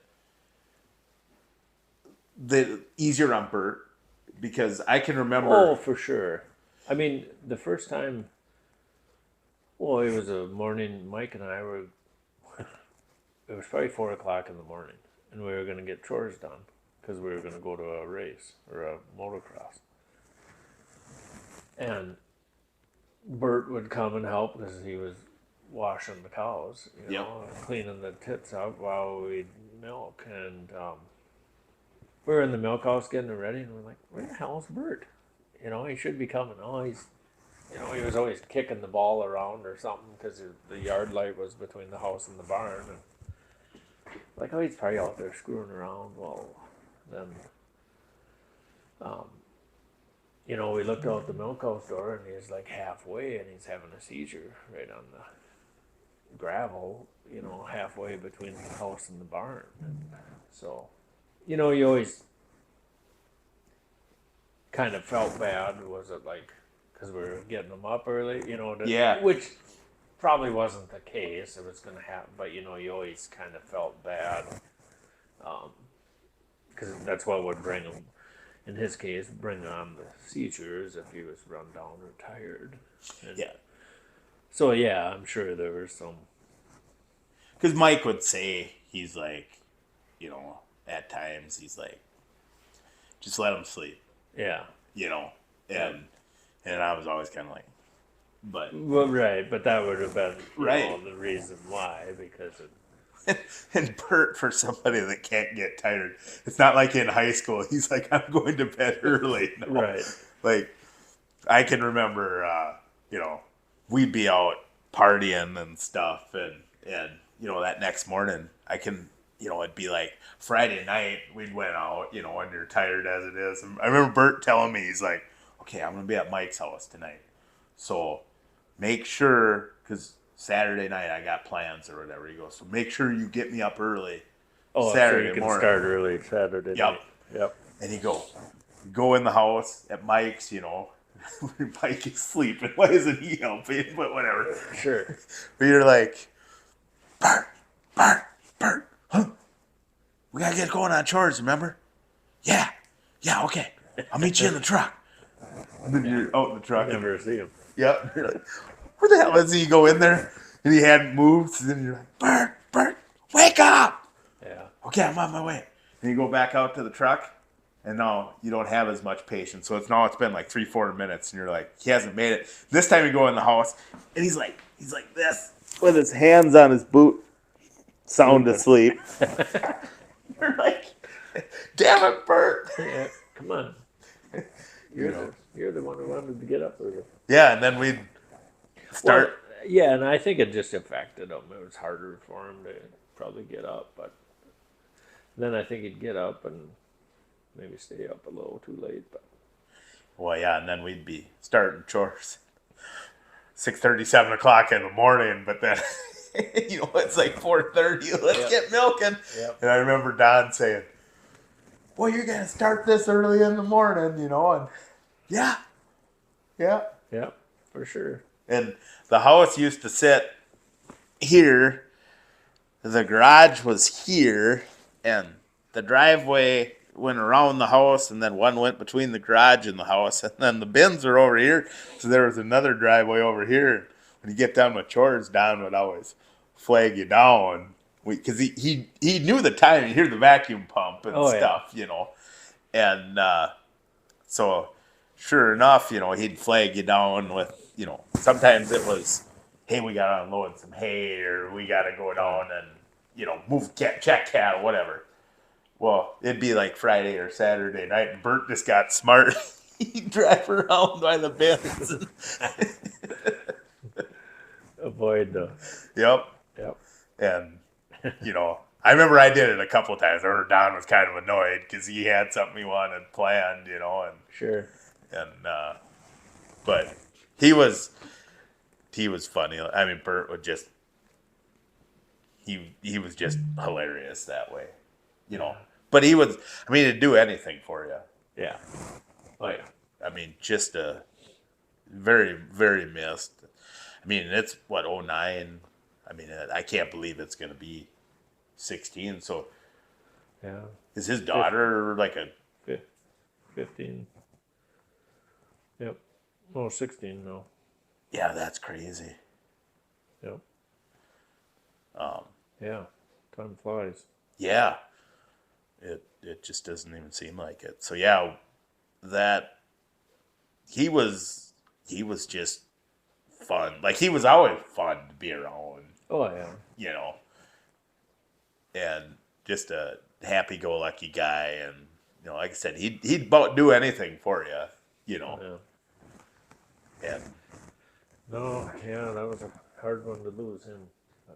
Yeah, and then Don in 13, and Don's, as bad as it sounds, truthfully, might have been a blessing. He was, had cancer and was getting treatments and stuff, and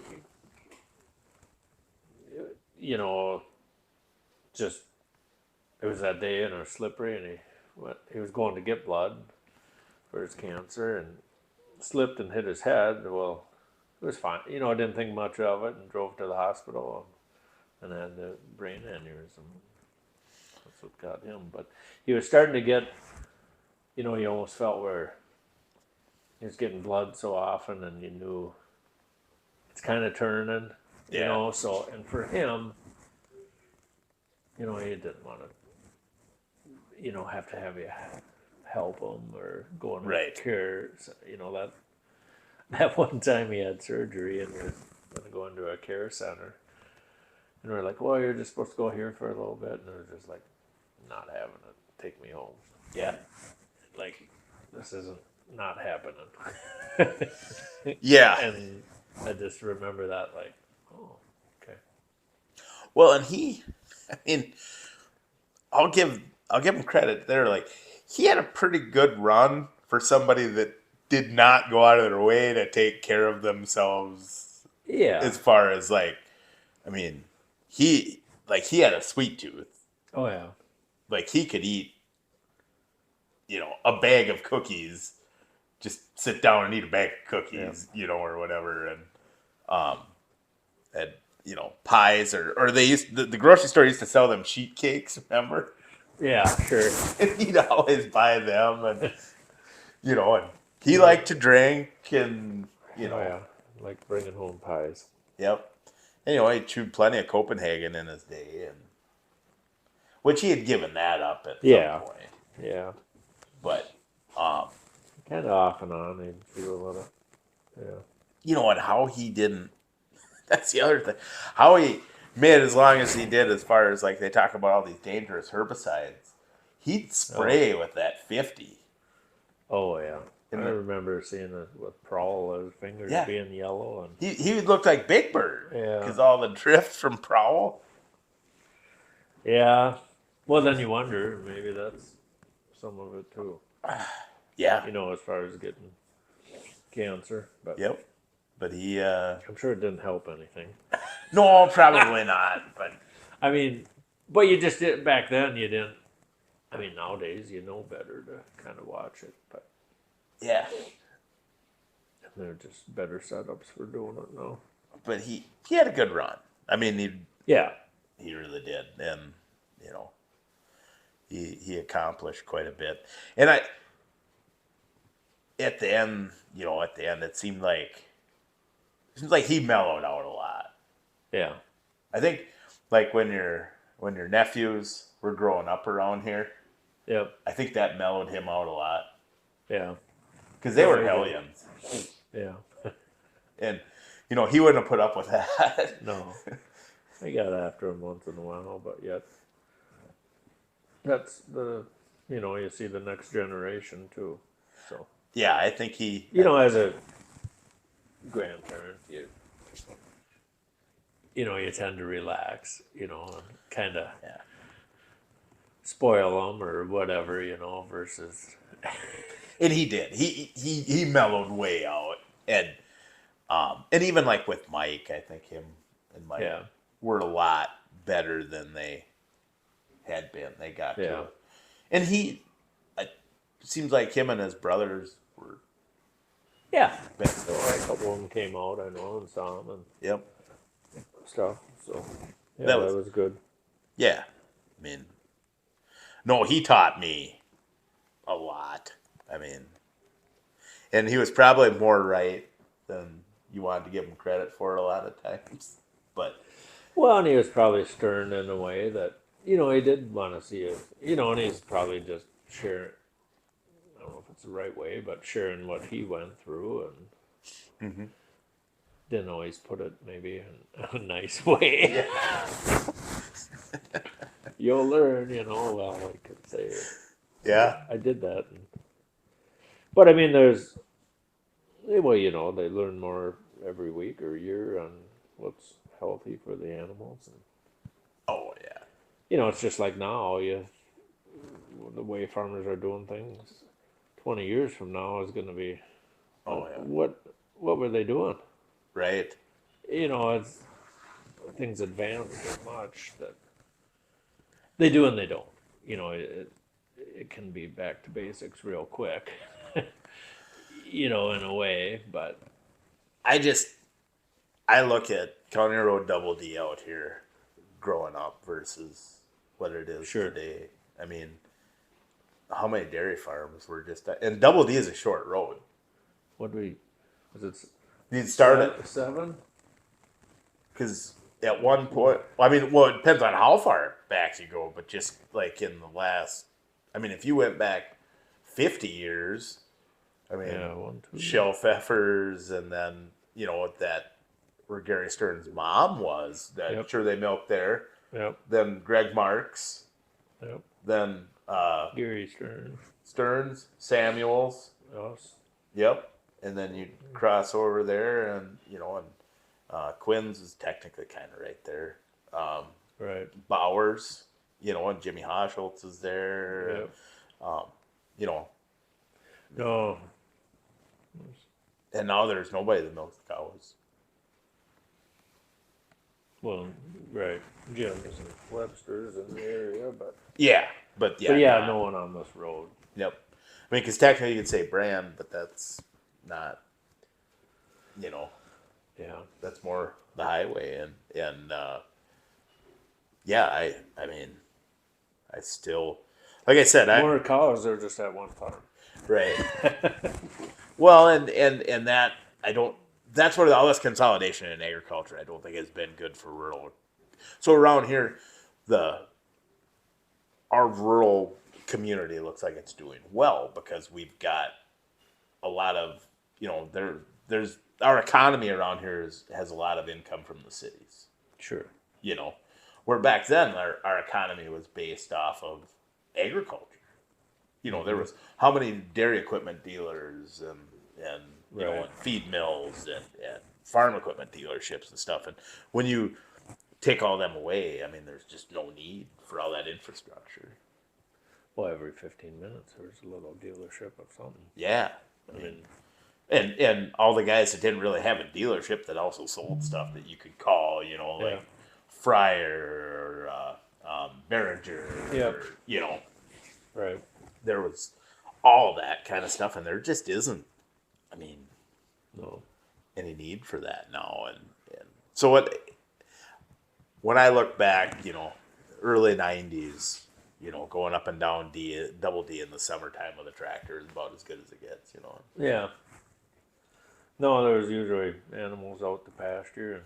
Well, hell, Webster's down there across from Clayfield. Remember that farm there? They always planted corn right there. Yep. And then in the fall, they'd turn the pigs out in there and they'd hog the corn off. Clean it up.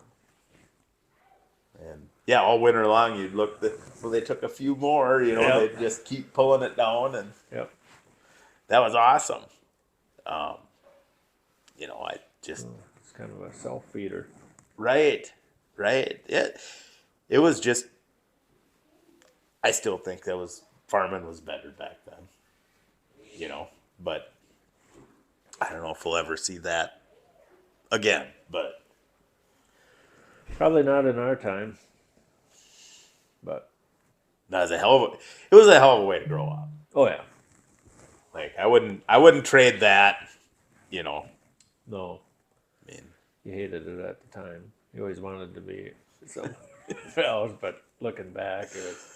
I don't mean hate it. There was a lot of pride thing. It was just like milking. It was like I remember milking and Mike and Don and Dad in the field. It was like if I could get all the cows milked before they got back, it was just awesome. It was, I did this myself. yeah. I had to pull myself up on the stall and swing a leg to reach the pulsator and then do a pull up on the pipeline to reach. But, yeah. Yeah. A lot of milking for a young lad. Oh. Well, there was a lot of cows. I mean, Yeah. a lot of times they'd be switching cows. Yep. Because there were 65 or 62 stalls. Yeah. Yep. And I couldn't remember if it was an odd number because of the little addition in front. But yeah, there was 6 there, right? Mm-hmm. And Yep. yeah, then you'd switch a few, and then there was. Always switching a few, yeah. And the barn was full at Blue Ridge. So there was. I was usually right around 100 all the time. Growing up, they milked. Then you'd throw in dry cows. There's probably 20, 30 dry cows, and then them cows would calve every single year. I mean, they just did. So there's probably 300 head of cattle. Yep. On the farm all the time. I think. Yeah, we did a count when Dad had died, and there was 30 or 40 Yeah. for livestock. So there was just always something to do. Oh yeah. It kept you busy. Yeah, and I think Don took a lot of pride, and I think Mike to a certain extent. I think they took pride in being a dairy farm. You know, like Yeah. I don't know that Don would have been like, let's go corn and soybeans. Oh no. No. It just yeah, I mean it was just tough to make a go of it. Milking. Yeah, I think he really liked being a dairy farm. Yeah. You know. No, for sure. He did. I mean he kinda did some of that stuff in school and college and was kinda into that stuff. And kinda into the conservation. I know there was a few things he did with contour strips and stuff when Yeah. he first got here. But I would So he say, was into rotating and kind of trying to take care of the soil.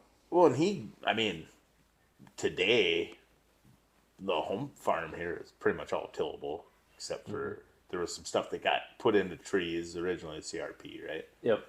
But other than that, most of this farm here, I mean, that field in front would get farmed, and then this one right out here. But most everything on this farm was grazed. Yeah. You know, you planted once in a while, but there was fencing that you could Yeah. pasture it. I mean, Or kind of change the pastures around a little. yeah, Because all that to the north was sections of pasture. yeah. And quite often it would get planted, but not always. Or rotated, Right. Yeah, and then maybe a better word. But yeah. But then, sure enough, at least once a year, the cows would get out one morning and into the corn, and it'd just be a. Yep. Do you remember the? We got to end this pretty quick, but I was just thinking about the cattle in the corn, you know, and they'd get in there and they'd stomp it all down, and then it'd just be Whoa. a mess. Well, the worst was when we had hogs here. Yeah, I was just And going to the bring that up. pigs in the corn, That boar, there was a boar. lived in the cornfield for the all entire summer. Yes. We could not catch him. And because you could sit it right up here by the porch, or right on top of the driveway, and you'd look out there, and sure enough, you'd see a tassel Yep. go like this and Yep. then pull down. It was just like a bear. Yeah. You could So, not I catch him. forget how we caught him. I don't even. But it was the whole summer Yeah, that it pig was was just- out there. Yep, it was just like every day you'd give him 5-10 minutes to try to catch him. And he was just, It wasn't happening. nope. Because there were some pigs at Mike's back then. Yep.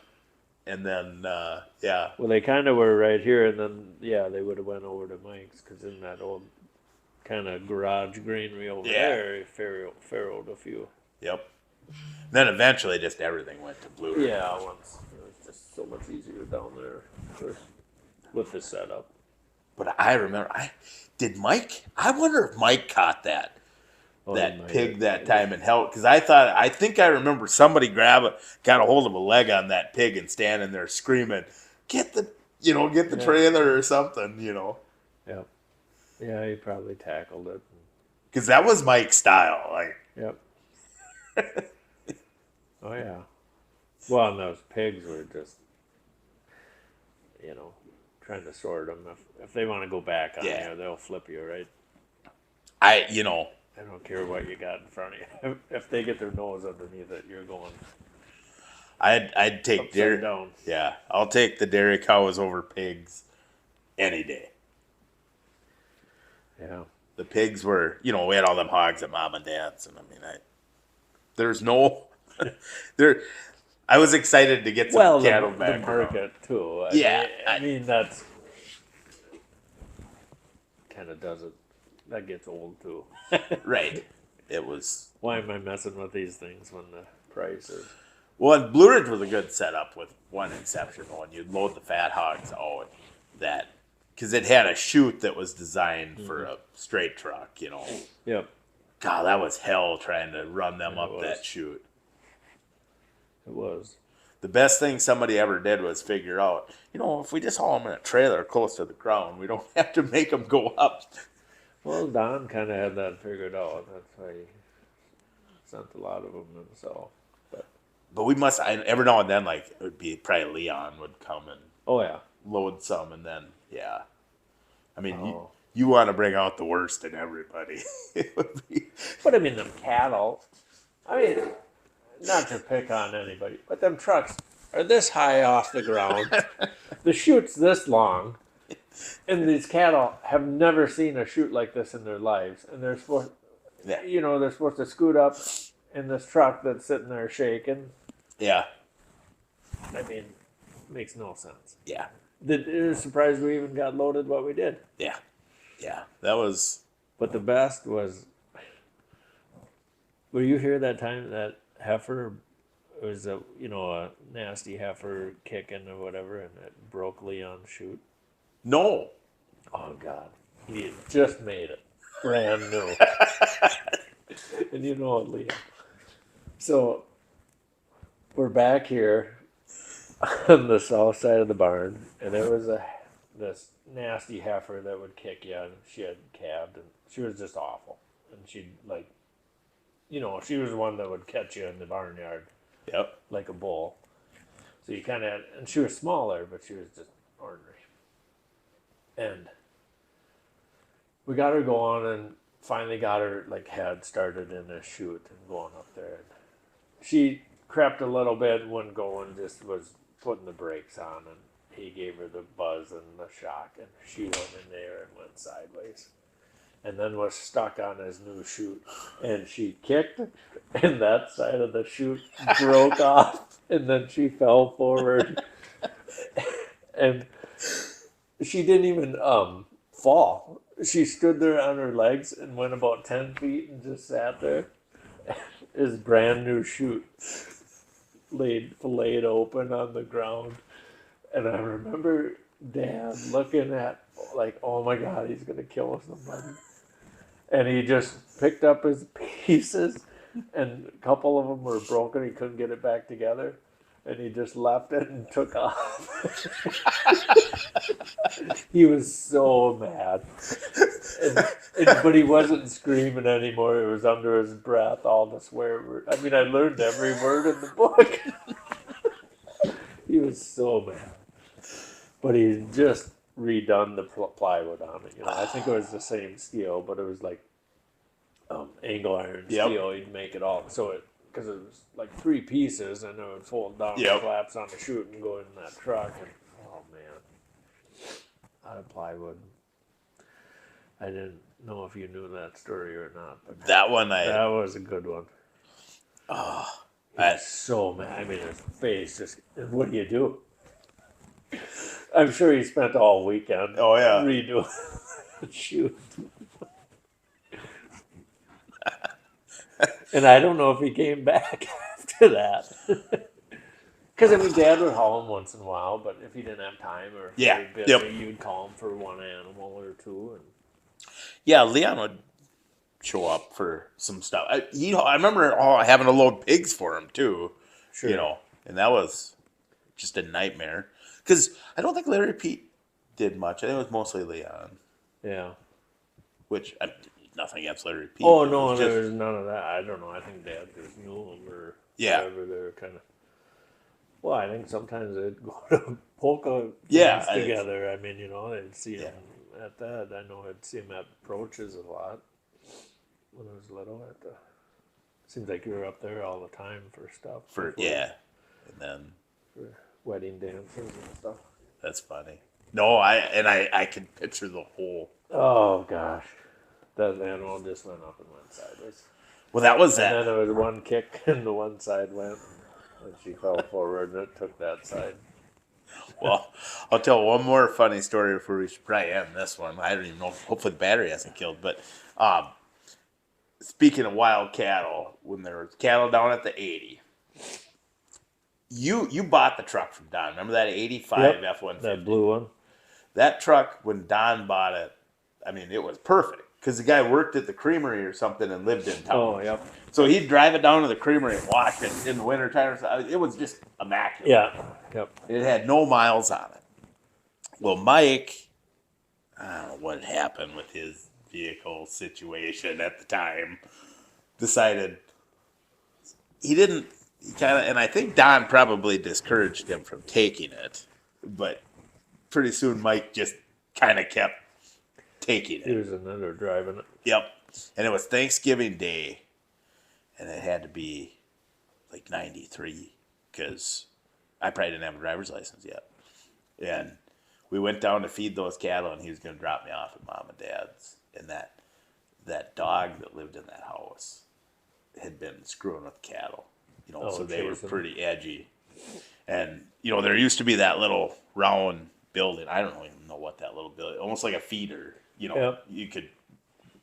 They could stick their heads in there or whatever. Yep. At the 80 there. Yep. And we'd grind feed and just dump it in there and Sure. carry pails out to the bunk. And there was that old John Deere snowmobile in there or something. And I went to feed.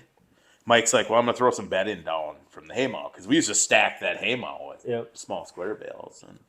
And maybe a couple hay bales too. But anyways, those cattle were so on edge. Mike went up there and he threw a couple of bales down.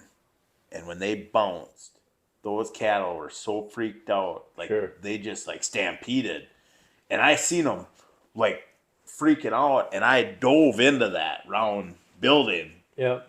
And I mean, like, just as they took that big heavy bunk and they knocked it over, they plowed the gate down and they took off up County Road V. And they crossed D, and Mike and Bernard got that farm there on the left. Yep. That's all farm now, but it was in CRP. Going up to the north of your house. Yeah. Or where you grew up. Yep. And so I just remember Mike kind of getting that when you get that look in his eye where he's just pissed, Yeah. He just goes, get in. Like that. We jump in this F-150 that literally had never probably even gone 60 miles an hour like the first guy that owned it, Right. And it had a 306 and a 4-speed. And this was like, it was just an XL, wasn't it, or something? Yep. But it had a topper on it with one of those, the topper was aluminum with them blue skylight windows, windows on front and back. Like it was just, and it was spotless. I Yeah. mean, just spotless. And we take off after these cattle, and it's Thanksgiving, and the ground is froze. And them cattle are heading for that CRP. And Mike just goes right off the road out into that CRP in fourth gear with his foot right down. And we are bouncing up and down in this F-150. And the sun visor like rattled down from all the bouncing. Yep. And Mike didn't even look up at it. He just grabbed his hand with one hand, and he was so pissed off, he pulled the screws out of the ceiling of the pickup and then proceeded to roll the window down and throw it out. I had to fix that when I bought it. Yep. Yeah. Sure. So it's memories like that at the time, Oh, yeah. you're like, what the hell? But then you get older and you're like, I bet there's not too many people that have been in that situation. Yep. So, Yeah, I got to be a little Dukes of Hazzard once in a while. well, I do remember him when he bought that new Ford Ranger. Yeah. It the was- red one? It was like an STX or whatever. It was a sharp looking Ranger. Yep. And I remember him so mad at Ford. Like he traded off on that Toyota or something, right? Oh, I think so, probably. Because he was so pissed because he's like, well, the front end on this thing is just garbage. He's like, look at it, the wheels were like this because he says, all I did, he goes, you jump one field driveway with it. Yep. Wonders why. Tires. He comes down. It's like, Yep. Well, they're not quite made for that. and then I remember him. We got that Toyota going. See, now these can take it. He does it with the Toyota. Yep. So we learned a lot Yeah. of stuff around here Oh, yeah. with that. But, we had some fun and I don't remember Don never getting pissed about that kind of stuff. No. I mean, I remember the fencing truck when we were little a couple times, whipping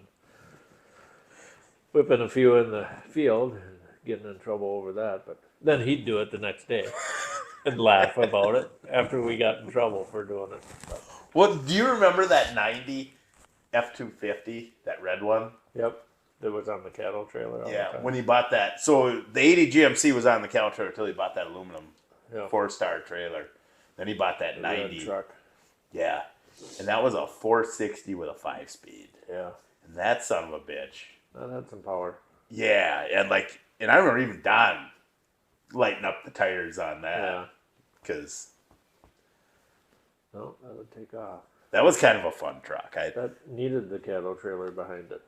Yeah. Well, yeah, you didn't. I mean, there was no need for first gear whatsoever. Yeah. And then, yeah, you could, I mean, with that 5-speed in there. And then, it had hard tires for pulling a trailer. Oh, gosh, you could light that thing up. And I seem to recall Don kind of doing something. Oh, yeah. He'd smirk. Well, it's just like turning up a tractor, He wouldn't promote it or tell anybody. He would just kind of do it. Yeah. And he And wouldn't. then see the smoke rolling and kind of smile. Well, like tractor pulling.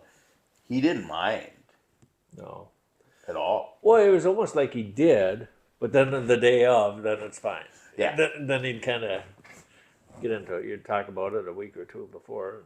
Then as you get whatever age, he kind of knew it was coming. But Yeah, he taught me he's the one that showed me how to turn up a Yeah. pump, And, I mean, that 986 got pulled quite a bit, and then you pulled the 4320 a bunch. Mm-hmm. Yep. And I don't know if anything much ever Well, that happened. 986 did really well too. It did. I don't know. That thing, I think maybe it had something to do with the higher compression pistons as a non-turbo engine. I And don't putting know. the turbo on, but that thing ran like a scalded dog. Yeah, when it pulled. Well, and the tires were just right. Yeah. 20.8s were, Yeah. what was left on them for tread was just right. Yeah, that thing ran really, really strong, and that made Don kind of happy. Oh yeah. And he liked that 4320. Oh yeah. Before you repainted it, do you remember though he had that giant bumper sticker on the side of the hood that one good reason for pesticides, hunger. Yeah. Yeah. Yeah. And I think he did that to kind of needle the. His brothers were not super big on herbicides and that kind of stuff, and I think that was kind of but yeah, then you repainted it, and but I can remember in the '80s, late '80s and stuff when it was tight around here. I remember there were pickup truck tires on the front of the 4320. Oh yeah, I remember that. There was pickup tires on a few tractors. Yeah, and the 2940, which we never talked. You could talk an hour on the 2940. Oh yeah. But the back tires were so bald on that thing, like the plies were coming apart. But so he put new front tires on it. So I mean, it wouldn't even move in two-wheel drive, Right. So you put front tires on, at least you could. That one did a lot of work around here too. Do you remember that time though when you bought that CR 500? I hope the battery hasn't died on this.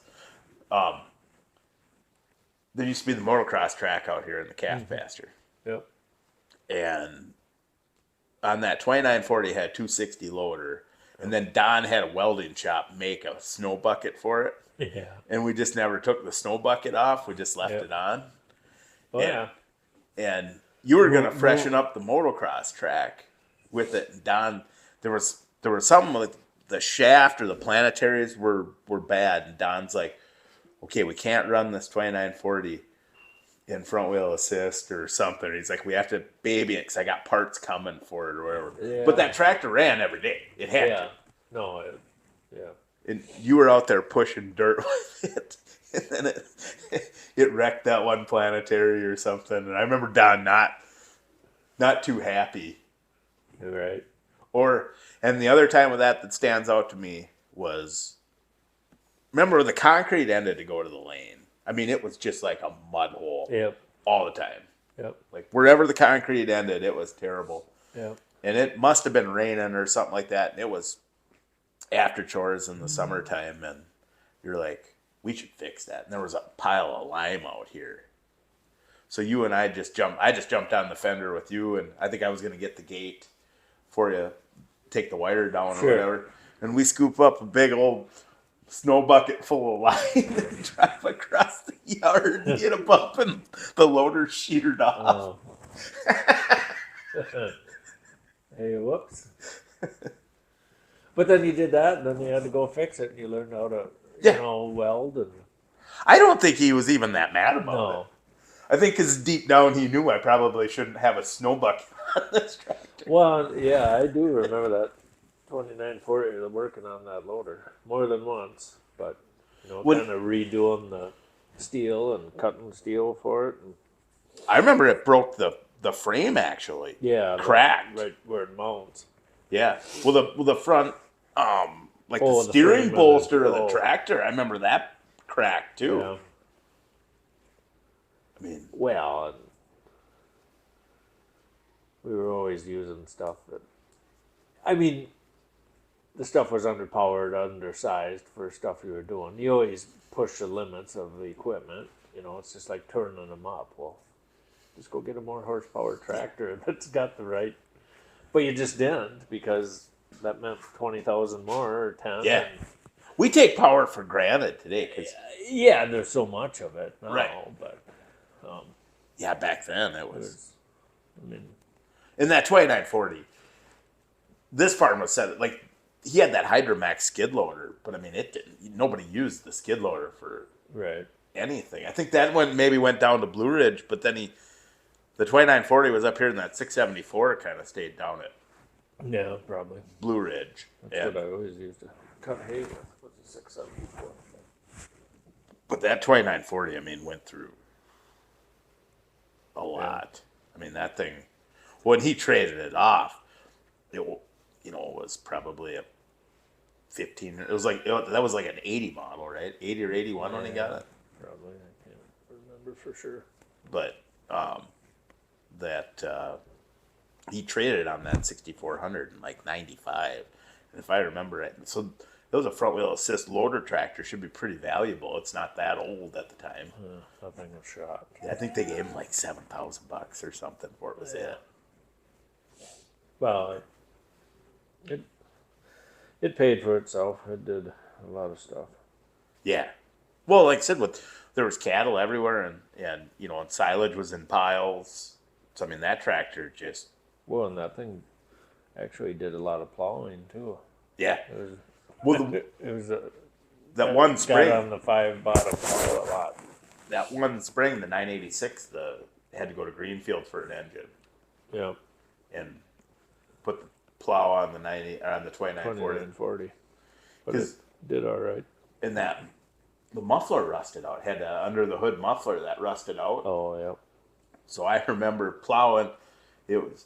I was disking with 4320. You were plowing over there on Double D on 1010. Where that was sold to Dell.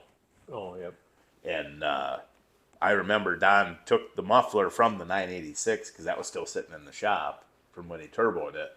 Oh, put that on there, but then the hood wouldn't fit. So you were plowing without a hood on it. And Don I'll give him credit, it annoyed him so much that there was no hood on that tractor because he said, they want, like, I thought it was $700-800 for that muffler for that 2940. Goofy.